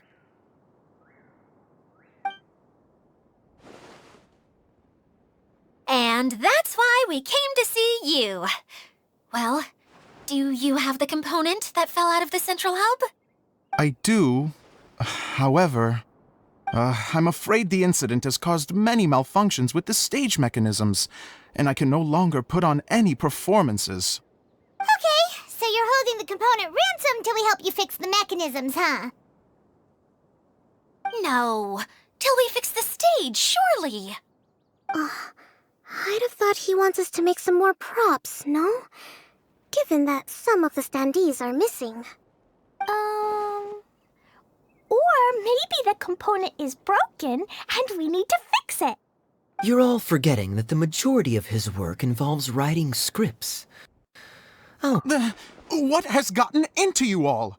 What sort of person do you take me for, The component is safe and sound. I can give it to you now if you'd like. Although I was hoping that maybe you might be willing to help rescue my show? You're a big group. I have lots of roles to fill. It would really speed up the casting. A show? That sounds fun! I want to help!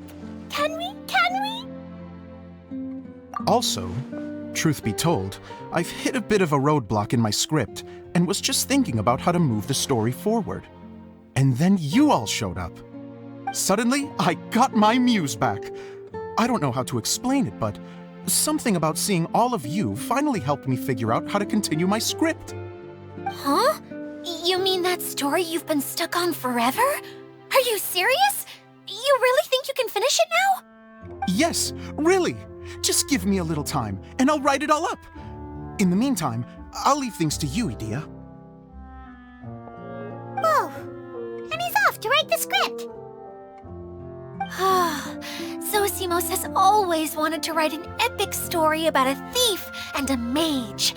Apparently, he got the idea from some rumors that were swirling around, but he only got as far as writing the intro before writer's block set in. Why don't you all take some time for yourselves while I see what I can do? We'll reconvene after the director finishes his script.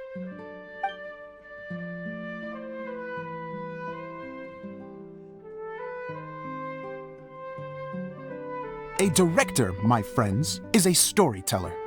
And the key ingredient to every good story is inspiration. The moment I laid eyes on General Sangonomiya, inspiration hit me for a brand new character. The heroine was the missing piece of the puzzle.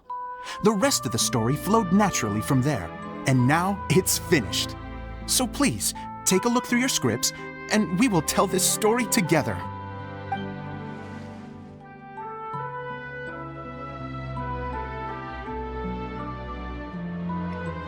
Well, is everything clear? Director Zosimos, how do you pronounce this word? Let me see. Ah, that's sojourn. It means to stay for a while. This is a very cute moment, so let's make sure that comes through in the performance. Oh, wait. There's another word I don't know here. It's okay, Klee. We can go through your lines together a few more times after this meeting's over. That would be most appreciated, Kaya. I had a feeling about you, actually. You seem to know a thing or two about character acting. Tell me, have you acted before? You're too kind. It's all in the script, really. It just rolls off the tongue. Oh, you think so? Well, you definitely have a knack for it. I've actually been looking out for someone with your talent. If I make it as a big-time director, then I can see us working together for the long term. Be sure to stay in touch, okay? You and I are gonna go places. What can I say? Sounds good to me. Great. Fantastic. Now then, please go through your scripts one more time. But don't just read the words. Remember my notes, and really let the character inhabit you. I need to have a look at the stage, so I'll leave you to it. If you need me for anything, I'll be in the big theater right in the center of this area. Wonder what the theaters are like here. Let's go check it out while everyone's still getting ready.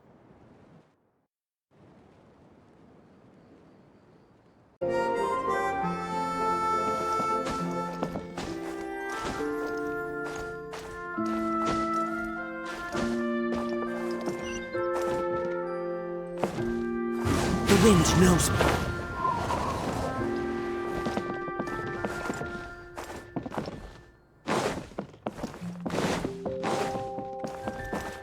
Time to go.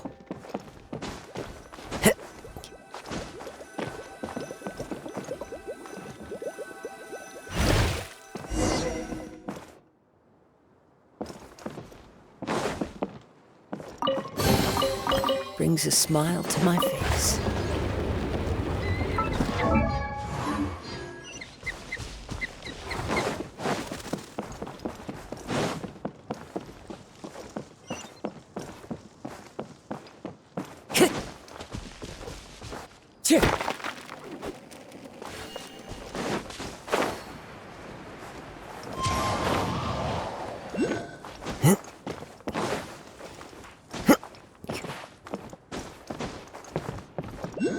Into the wind!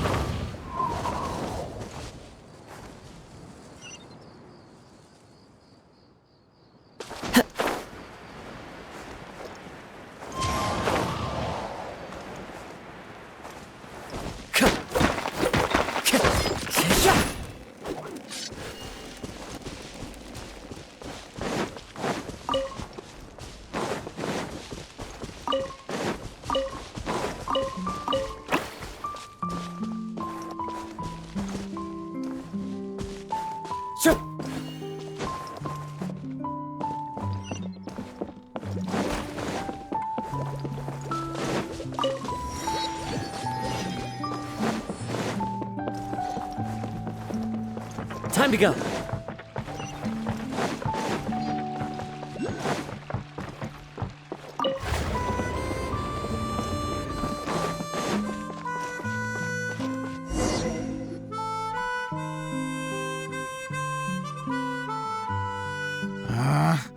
Where did it go?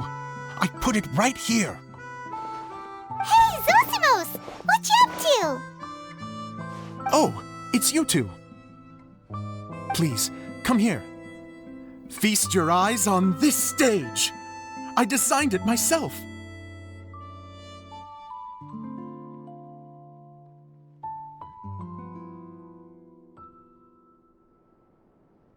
So, directors have to design the stage too? Oh, I'm no ordinary director. I take a more holistic approach. Directing, script writing, stage design, I do it all. Sounds like a lot of work. Adia wouldn't be able to handle that kind of job. Idea has her work cut out for her too, you know. She's my one and only member of the audience, though she often criticizes my shows.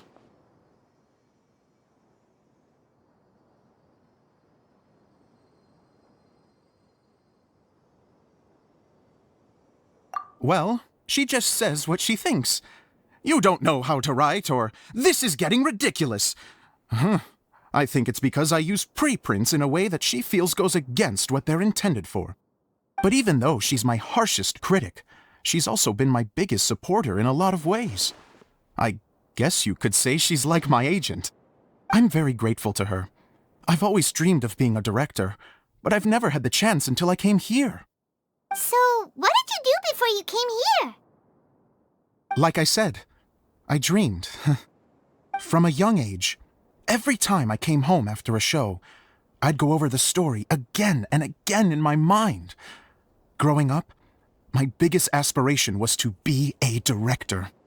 Unfortunately, I couldn't offer much beyond my practical skills, so I ended up spending most of my time as a prop designer and doing a bit of set design on the side. Don't get me wrong, I do love building the set, but nothing satisfies me more than putting on my very own show. No wonder you only wrote director on the sign. Exactly. You're not doing a great job of convincing me that you're not a mind reader. By the way, could I ask you for your help with something? I'm having trouble finding the master script, and I'll need it shortly. The one you only just finished writing? You lost it already? Yeah. After I handed everyone their copies, I held on to my master copy while I was checking on everything around the theater. I must have dropped it somewhere. If it's not here, then it might be in the attic. These are the only two places I've been since I finished writing it. But, I still have some things to do to get the stage ready. Would you two mind having a look for me? No problem, we'll find it.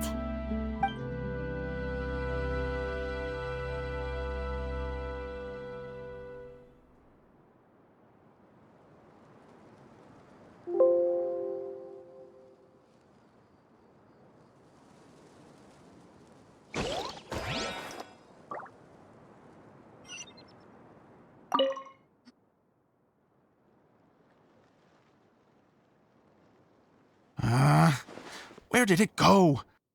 I put it right here.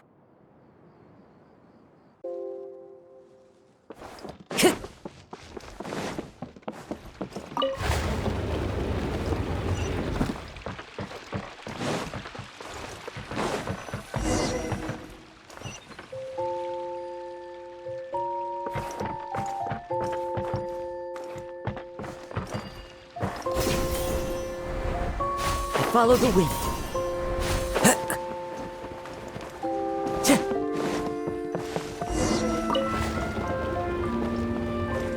Whoa!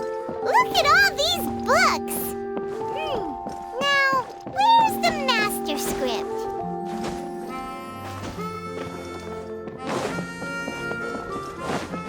Oh, it sounds like a water droplet is on the second floor! Let's go have a look!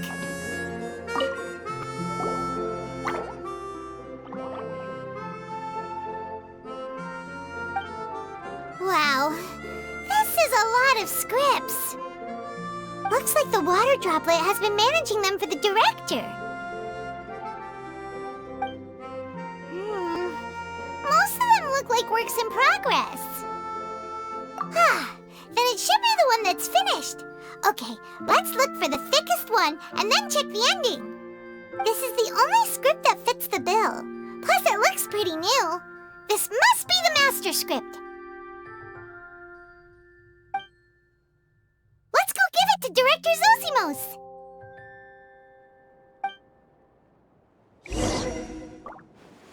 Zosimos, we got your script! Ah, thank you. That's a huge help. I'm running out of time here. There's no way I'll be able to fix everything up perfectly. We may just have to wing it. Anyway, the stage is secondary. The performance is what really matters. Things can always go wrong on stage, but as long as the show goes on, it should be fine. You don't sound very confident in what you're saying. It's true. I realize now that a show is the art of the unknown. Even if you have the same actors performing on the same stage, the performance will be slightly different every time. Those subtle differences are what make each performance special. Okay. One last request. Traveler, you can enter the preprints, yes? The truth is that my sets are composed entirely of preprints. First, I use materials to make the objects. Then I take those objects and turn them into the preprint. Now, of course, preprints are really meant for making objects to furnish the domain. So using objects to create preprints is, strictly speaking, the reverse of what this is intended for. But Edea said that if this is what I really want to do, she's not going to stand in my way. So that's what you meant earlier. Okay, well, what do you need us to do? I'd like the Traveler to go into the preprint set and help move props around during the performance.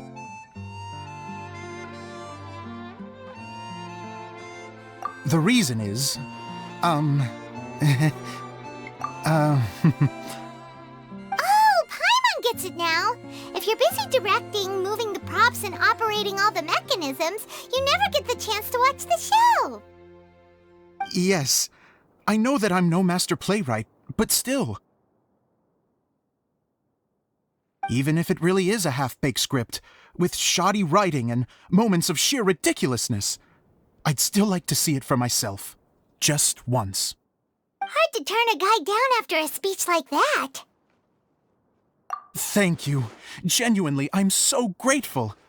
I'll go and inform the others. Then, as soon as you're ready, the show can begin.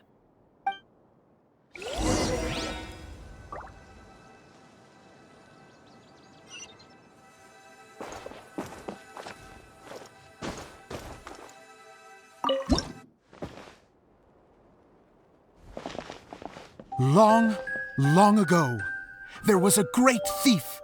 He lived in a land where the light did not shine, where all suffered in the darkness. People call me? Sorry, Kaya. Directly into the microphone, please. Otherwise your voice'll, you know. Okay. They call me the Dagger Bandit, but no one sees that I rob the rich and give to the poor. Here in the dark, evildoers run rampant in the shadows, while the good, honest folk stumble blindly on, just trying to find a way through.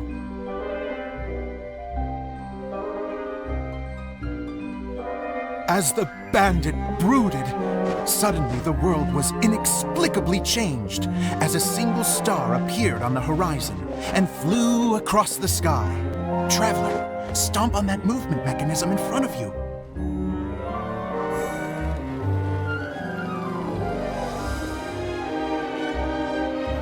Light. A brief flash, yet enough to illuminate the world. If I can find the source of that light, I can shine it into the darkness, and the people will suffer in blindness no longer.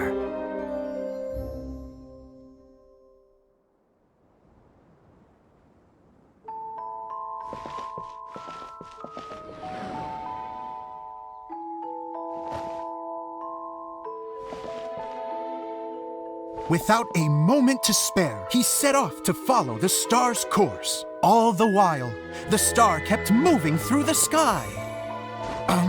Traveler, the star kept moving through the sky.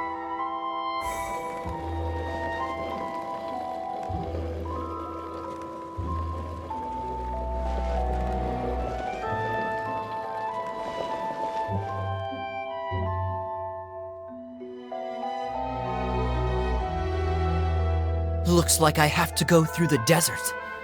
This could get dangerous. If everything he'd heard was to be believed, the desert ahead was a no-man's land filled with horrors. Worse still, the star had landed in the most difficult-to-reach location, surrounded by sheer cliffs. But he was determined to press onward. I've come this far, and I'm not about to turn back now.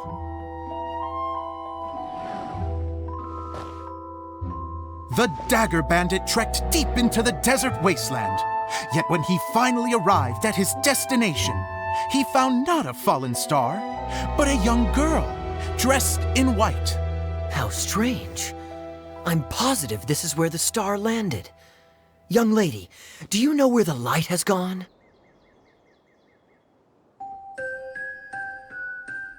The girl replied,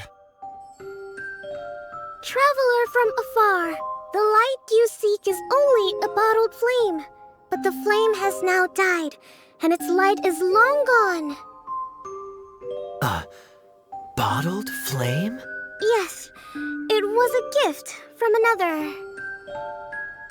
And so, the girl began to tell the story of how the bottle came into her possession. The girl hailed from a kingdom that sat atop the waterfalls. But when the reigning dynasty fell and a new one seized power, she and her people fled for their lives.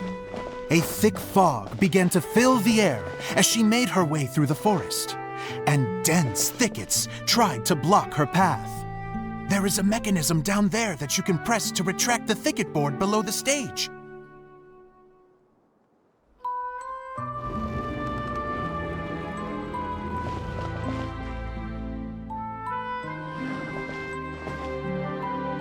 If I only had a lamp to guide me through this wretched forest, then I could survive. With scratches covering her arms and legs, the girl pressed through the pain and made her way forward. The road ahead was arduous, but she was determined to press onward. I've come this far, and I'm not about to turn back now.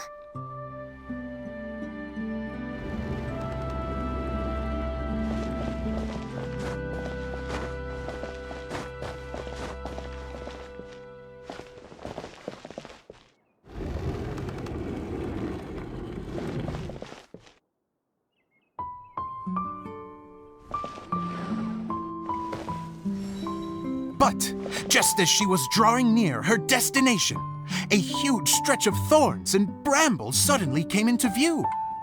Despair set in and began to weigh on her heart.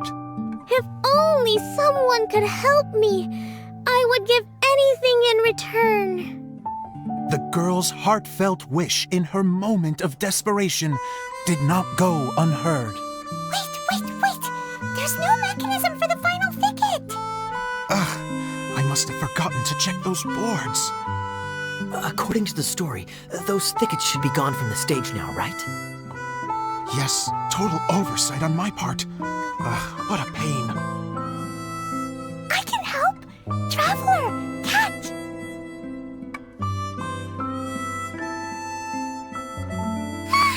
It's a Jumpy Dumpty! The girl's heartfelt wish did not go unheard, for a Jumpy Dumpty, who was passing by, helped to clear a path for her. Oh, thank you, Jumpy Dumpty. And so the girl continued her journey deeper into the forest. But what she found there was not a lamp, but a mage glowing with fire. So, just to clarify, it was supposed to be the mage who helped burn a path through the thicket. Save it for the end, man! The mage took pity on the girl and handed her a bottle. Then, the mage began to tell the story of how the bottle came into her possession. The fiery mage had an adventurous spirit and enjoyed taking long journeys. On one such journey, while taking rest in an oasis, she found a beautiful bottle by a crescent-shaped lake. Klee, quick! Get in the light! She was an extraordinary mage, with the power to grant people their wishes. She turned the bottle into a thing of equally extraordinary power. But the only place that it could make wishes come true was inside of the bottle. Oh me, oh my! Look at this wonderful bottle of mine! It could make a fine toy. But better still, a sojourner's hope. The fiery mage blew into the bottle, allowing it to grant one single wish outside its glass walls. Oh, am I supposed to blow into it? Wow, it lit up! A flame was kindled within the bottle, and it began to glow a fiery red, just like the mage herself.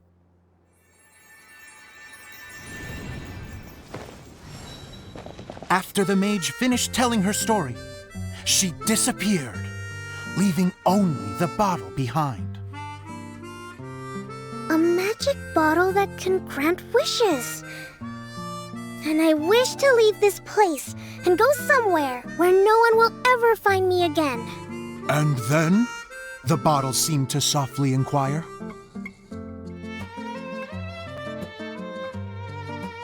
I don't know. The flame in the bottle faded as the girl's single wish was granted, and she found herself in the middle of the desert, far away, where no one could ever find her.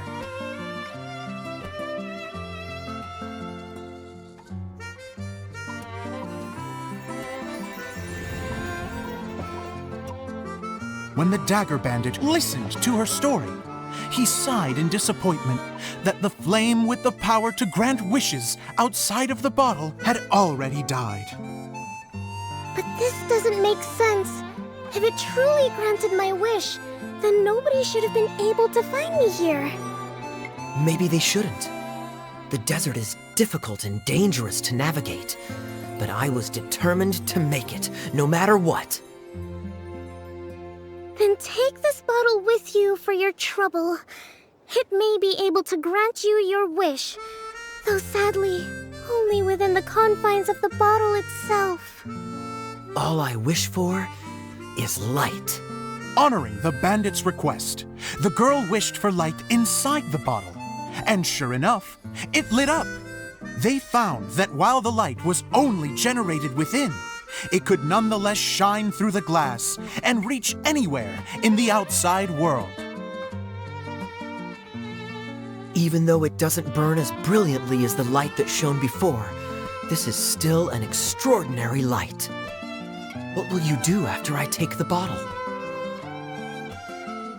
I don't know. Well, then maybe you should come back with me. With no reason to refuse, the girl accompanied the dagger bandit back to the land where the light did not shine. They brought light to that place, and the darkness was dispersed, and they lived happily ever after.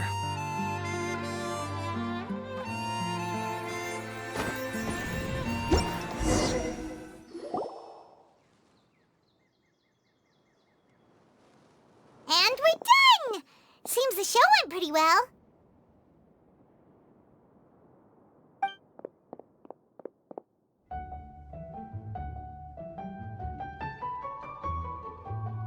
Miss Honorary Knight! Didn't I do great? I felt like I really was the fiery mage! Wow, great costume, Glee! As soon as Paimon saw your shadow, she thought straight away, what a cute hat! Glee loves it!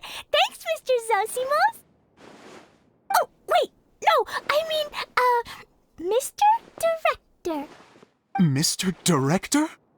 Ha! No one's ever called me that before. Thank you, my dear little mage. Thank you so much. Oh, I'm so happy.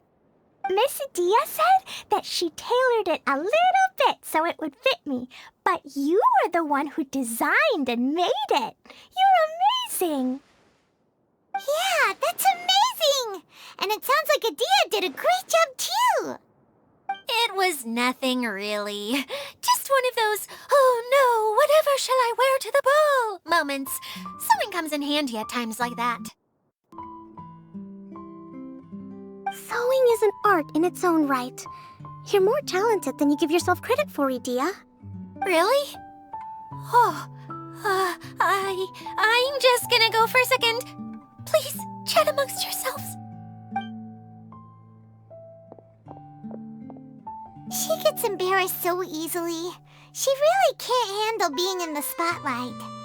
Idia's a sensitive person and doesn't have a whole lot of self-confidence. I hope all the excitement hasn't brought her to tears. Oh, I'm a little worried. Don't worry. I'll go make sure she's okay. I'll see you all later.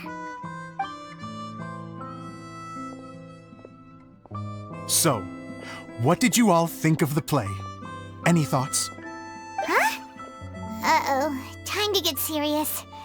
Now, are you sure you want to hear what we really think? Oh, absolutely. I had the courage to ask, didn't I? So, don't mince your words. Go ahead. Speak your mind. I can take it.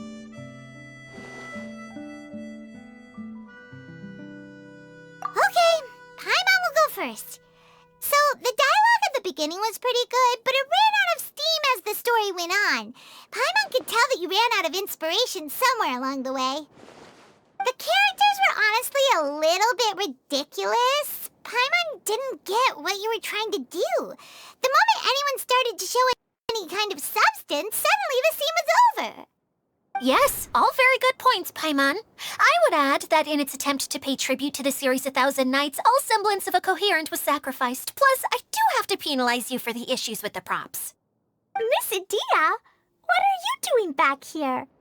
Oh, you know, I return like the tide when people start discussing something important. Huh. Especially when it has to do with criticizing my show. Mm-hmm. But there was one thing I liked about it. Just one, mind you. The story had a good ending. You think so? I thought I was letting him off lightly. Idia, could I borrow you for a moment? Oh, sure. Excuse me for a moment. Back to you, Paimon. Keep up the good criticism. Okay, in that case, Paimon did have one other complaint. Let's hear it. Taking criticism on the chin is all part of being a director. The ending was all wrong. The girl's motives were clear and simple the whole way through. It was kinda jarring when all she had to say was, I don't know. And doesn't anyone else find it weird how her whole community was on the run, but she was only looking out for herself the whole time?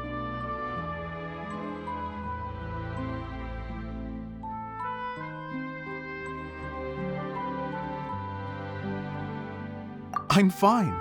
I'm not going to improve without feedback. I also learned a lot this time with the chance to be off stage. To be honest, it was a dream come true. What a great attitude. You don't seem upset at all by our comments.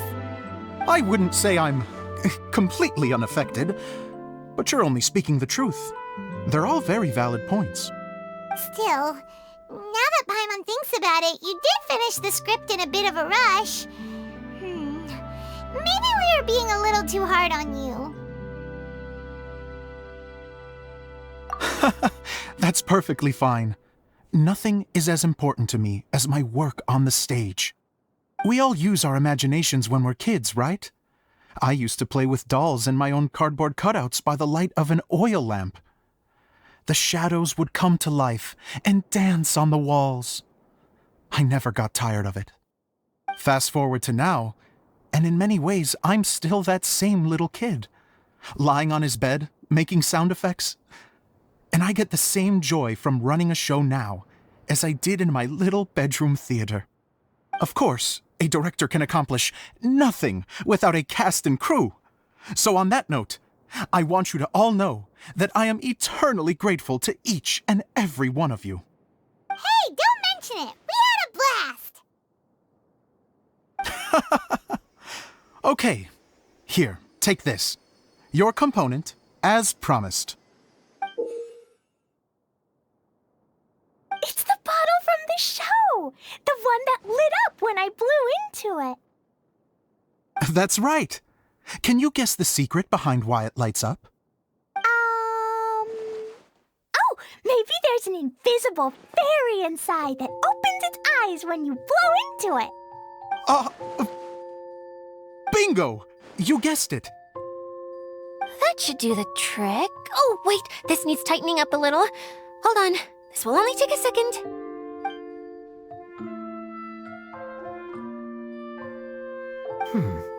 This outfit's more fashionable than I imagined. Excuse me, everyone. Do you have a moment? Especially you, Zosimos. Idia wants to do a little something for you. She says it'll be a dream come true. A dream come true? Yes. She said that as useless as she is, she wants to do something for you as the first person to have heard of your dream of being a director. Her words, not mine. I have to disagree, though. I have never thought of Idia as a useless person. How is this suddenly about me? If everybody is ready, then I'd like to invite tonight's male lead to take the stage. Ta-da!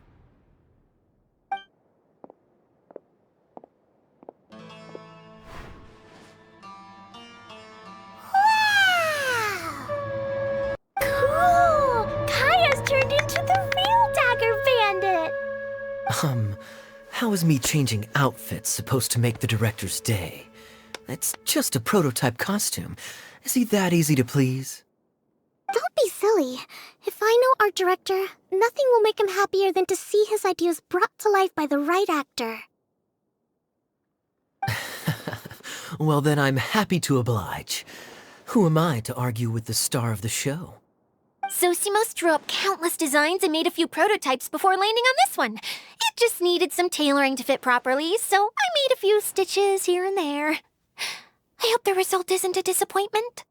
Oh, it's perfect. Idia, I'm... Oh, I'm so touched. Thank you all. You've made me happier than I ever thought I could be.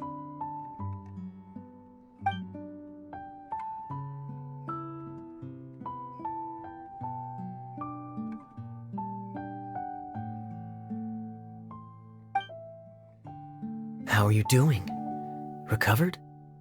Oh, I'm good. Thank you again, Idia. Oh, please, don't mention it. Well, now that we have the final component, it's time to say goodbye for now. Let's head to the core of the Valyria Mirage and get this place fixed up. Can I keep wearing my costume? Please do, by all means. Both of you can keep your costumes. It seems only fair. Yay! Kaya, keep wearing yours too. It looks amazing. I agree with our mage.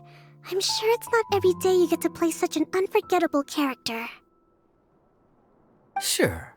I think I can be a bandit for a little longer. Bye-bye, Mr. Director. Take care, my dear friends.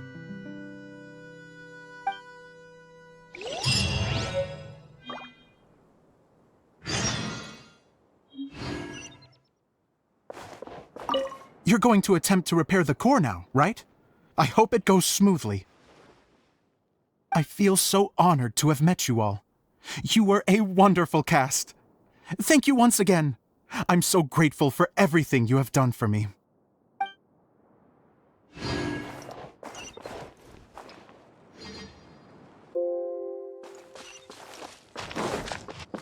Time to go.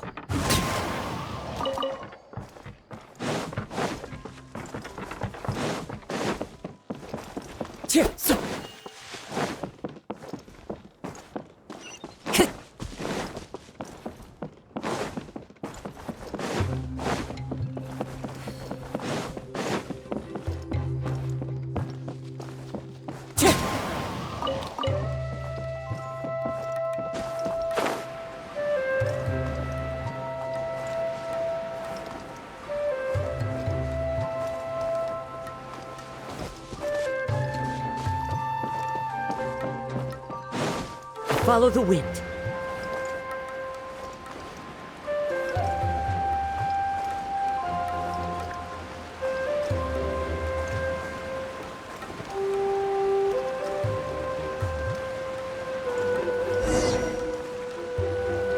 Oh, Eula and Kale! You got back before us! Yes. Idea had the water droplet send us a message just as the show was coming to an end, so we came back here to wait for you. How is Lessig doing? He finished all the maintenance work, but it took a lot out of him. He's now fast asleep in his room. Oh, I feel a little guilty. Consider it his atonement. It's only fair that he had to do something constructive before being able to sleep soundly. Seriously, don't waste your concern on him. If you say so. Okay, without further ado, let's go and fix the domain! Isn't this where we first met Water Droplet? Correct! The core of the Valyrian Mirage is the largest streaming projector of all, and this domain is one gigantic preprint. Whoa, so everything we've seen is created by this? That's incredible! So, to fix it, same process as usual, right? Do we need to use the preprint? Exactly! Well done! You catch on quick. It's hard to forget after doing it so many times now. Let's get going. This is the final step! Yay! Suddenly Paimon's really excited! The hub consists of these components. All you need to do is place them onto the foundation in the right shape. The right shape? But we've never seen what it looks like. Oh, don't worry about it. Close enough will do. As long as it can spin, it'll be fine. Should be fine. I think. Sometimes you have no standards whatsoever. Something that spins. Would a water wheel count? I guess it'll be time for us to leave once this is fixed. What's making that shadow? Is it the rope? I feel like the rope should go from one part to another to connect them together. It's like doing a jigsaw puzzle.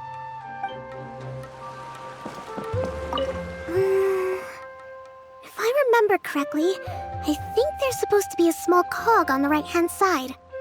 So maybe that's the candy box.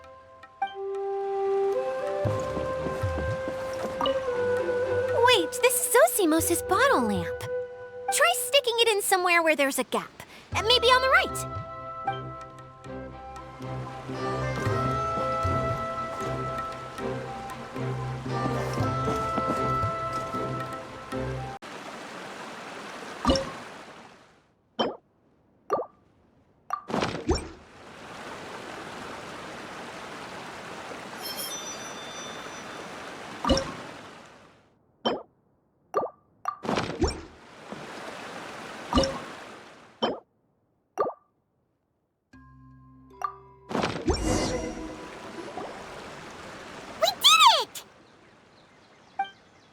But why isn't it turning? The components are back in the core, and the hub is restored to its proper shape again. That's all we needed to do. Like any wound, it just needs time to heal. It'll probably just start turning again one day in the middle of the night when no one's looking. Really? I thought that with your special abilities, you could get it turning again right away. What? Huh? All of us are dying to see it. Not just how the domain looks when it's fixed, but also Idea. In her element. I want to see Idea using her magic powers too! I bet they're super awesome! What are you guys talking about? And how is Kleon on this, but Paimon isn't?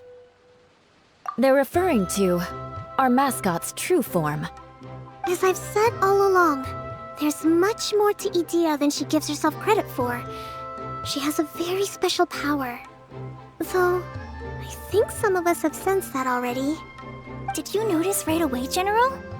I only found out when I was chatting with Eula. So our general was the first to notice. It seems like she's more perceptive than she lets on. I'd say the same about you, Kaya. What the? All of you? No? I mean, I wasn't trying to hide anything from you, I promise. It's just, for people who stumble upon this place by accident, I think my current form is more approachable than my true one. I don't want people to get scared when they see me. What? What is it? And whatever it is, how the heck does everyone know about it?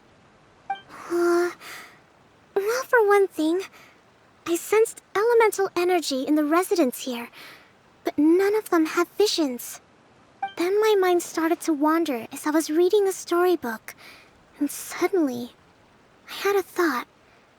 Since hydroidolins can change into any form, why not human form? You hit the nail on the head. All right, in that case, please allow me to introduce myself once more.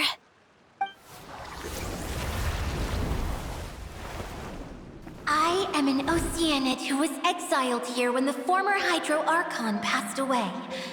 My name is Adia. Wow, Adia! You're so pretty! Now that I'm in my true form, I suddenly feel a little embarrassed talking to you all. You look stunning. You should be flaunting this look at every opportunity. Oh, come on. I'm too shy. Wait, so does this mean that all the people we met in here are actually... I'm guessing that the human counterparts to these hydro alter egos are long gone. That's right. When they wanted to leave, I took them to the edge of the desert. The components are, in fact, gifts that they gave to me before they left. But I'm always curious about what brings people here, so I used the streaming projector to bring their wishes to life. The power to grant wishes, but only within the confines of the bottle. Exactly. It's a truly extraordinary light. I've just realized something. When the components fell from the core, it appeared as if they had returned to their respective owners. But actually, it was after the components landed where they did that their owners and the things associated with them arose around them to form the different zones. So now that the components have been retrieved, does that mean that all those things are gone? Don't worry, they'll be quite safe. As long as I remember them, they'll never disappear. However much we might criticize each other or get into scuffles, in this mirage, they will always be my friends. I had so much fun in the choo-choo cart and hanging out with Mr. Director. I'll never forget them either. Me neither.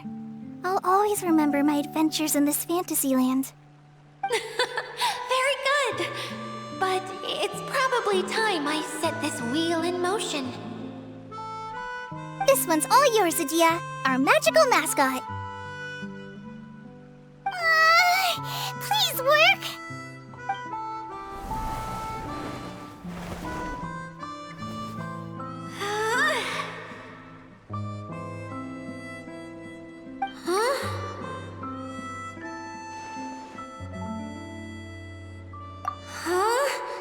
That's strange. Nothing happened. Has it lost some power because of the incident? Oh, crumbs. Not now. Not right off the back of everyone putting me on a pedestal and me acting like this was going to be my big moment. Someone get me a bottle. I'm hiding myself away. See you in 100 years. You're already in a bottle. What now? This was the only way! Now I'll never be able to show you how the Valyrian Mirage is supposed to look. Hold on. I have an idea. Yes, General Sangonomiya? I'm all ears!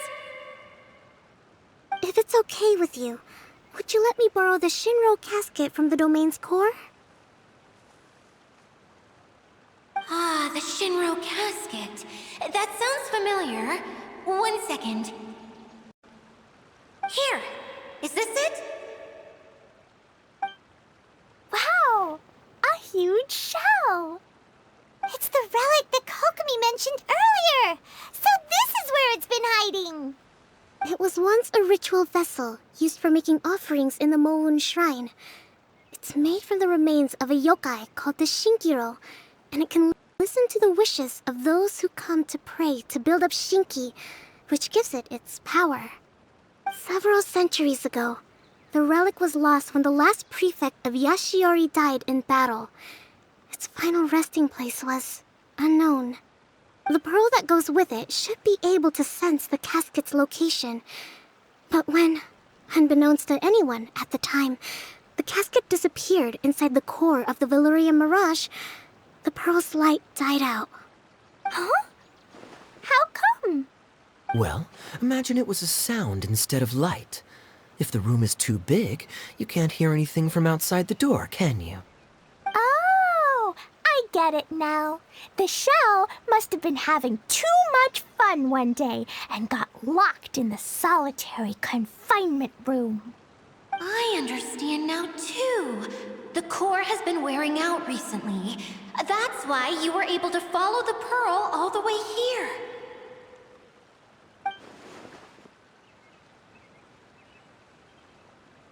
To get back to the story, without the offerings at the shrine, this vessel quickly loses its power. Yet countless people who have visited this domain brought their wishes with them and left a small piece of themselves behind along with their gifts. These have the same effect as the offerings at the shrine. Wow!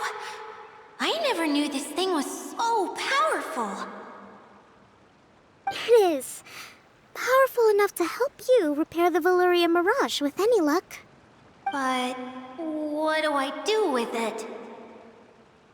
It's simple. We just need to awaken it by telling it what we wish for. For example, my name is Sangonomiya Kokomi, the divine priestess of Watatsumi Island. And my wish is to use my critical thinking and strategic planning skills to bring a little more joy into the lives of my fellow Watatsumi Islanders, as well as the lives of everyone I cherish. Itia, what do you wish for? Me? My wish is that all those who have sojourned to the Valyrian Mirage in the past will achieve what they truly wish for. Not just in this domain, but out there, too. Even though I know full well that trying to build a railway in the outside world is just a pipe dream, and that Maimuna will probably just go back to being a scholar. And I know that Zosimos has a lot of improving to do as a playwright. It's going to be tough for him back in Fontaine. Chasing your dreams is hard work. Despite all of that, I still hope that somehow, someday, they will achieve their dreams.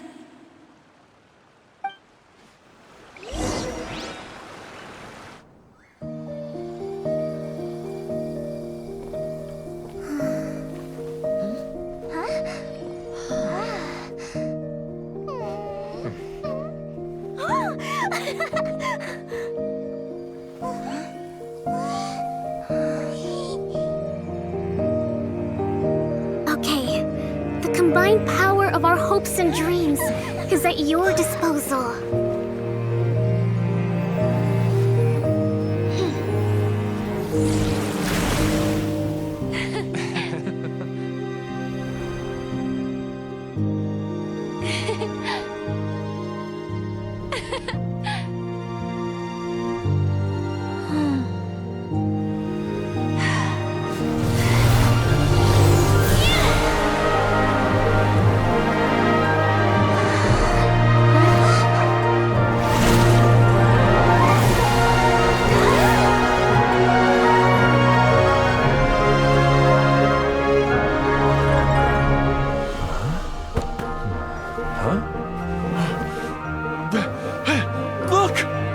helmet fixed!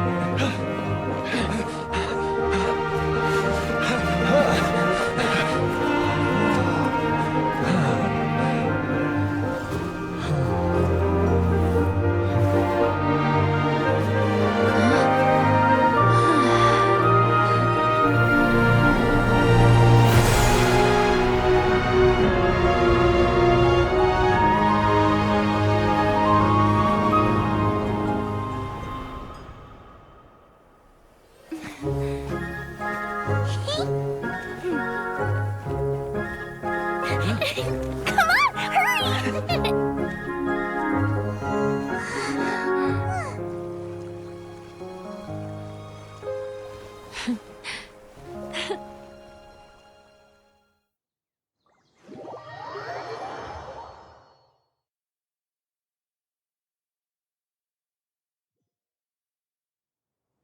Yay! Dia, you're back to normal. Everyone's praise and curious questions went to my head. I said so many things I'm so ashamed of, and I lost the courage to live on. Please don't say that. Yours was a noble wish. Yeah, and you weren't granting wishes for yourself. You did it for other people. I have friends like that too. Other people's hopes and dreams are what motivate them. They'll work tirelessly just to see them smile. If you ask me, that's one of the most noble things a person can aspire to. Please, no more praise. I'm really not comfortable with it. It makes me feel so ashamed.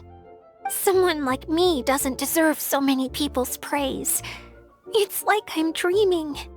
Well, at least the domain is fixed now, and all the components are back in place.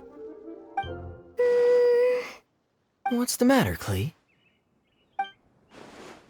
I suddenly have loads and loads of more wishes.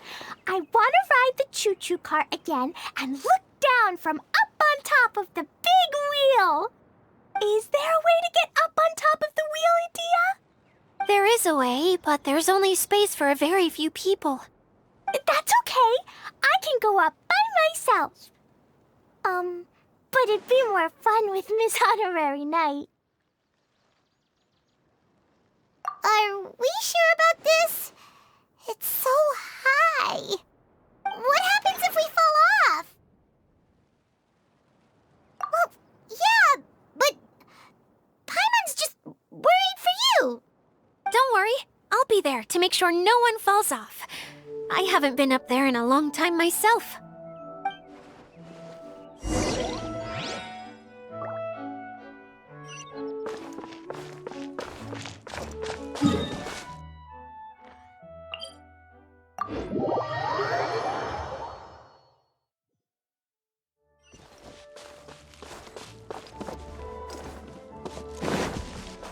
Time to go.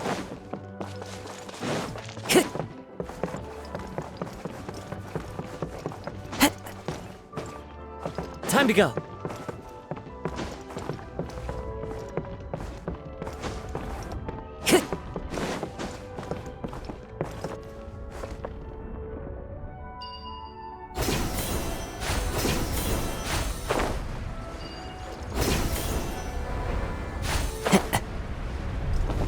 Time to go.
Sure thing.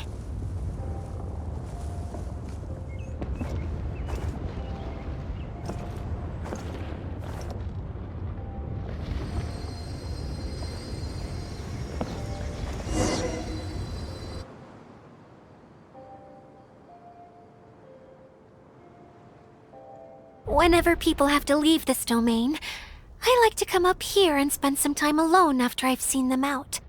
They're always overjoyed when they first arrive and start bringing their imaginations to life. But once they realize that they can't take anything home with them, they get upset. Some of them can't bear to leave. Others regret ever setting foot in this place. Do you ever get sad, Idia? I feel lonely at times, but not sad. A lot of people destroy everything they created before leaving, but some don't, like the residents you met. Before they left, they asked me to make replicas of themselves using hydro-eidolons. Then they tasked these replicas with maintaining everything they built here, as if this was their way of keeping their dreams alive. That's beautiful. Yeah, I don't know how they're faring in the outside world, but just the thought that one day they might achieve their dreams and live on the outside just as their counterparts do in here, that's enough to make me happy. It feels like I'm here waiting for them in the future, where they've achieved everything they wanted. Really? I just think that every dream, every wish is like a flame in a bottle. Whether someone is still working towards their dream or living it already, as long as whenever they think back to that spark of light within them, it still makes them smile fondly. That's all it takes. Well, I feel super happy right now. Then I guess I finally paid Alice back after all these years. Funny to think I've been in the middle of a desert this whole time. It's just a giant muddy swamp to me. Time for Paimon to give you a nickname! Mud Fairy! Watch out for Idia the Mud Fairy! How dare you mock me! Roar! I'll gobble you up in one mouthful! Oh. I'm still embarrassed to have shown you my uglier side, but I'm glad the Valorium Mirage is up and running again. This place is going to be bustling with activity again soon enough. I hope you'll take some time to enjoy yourselves. Yep, I want to get everyone together for one last ride on the choo-choo cart.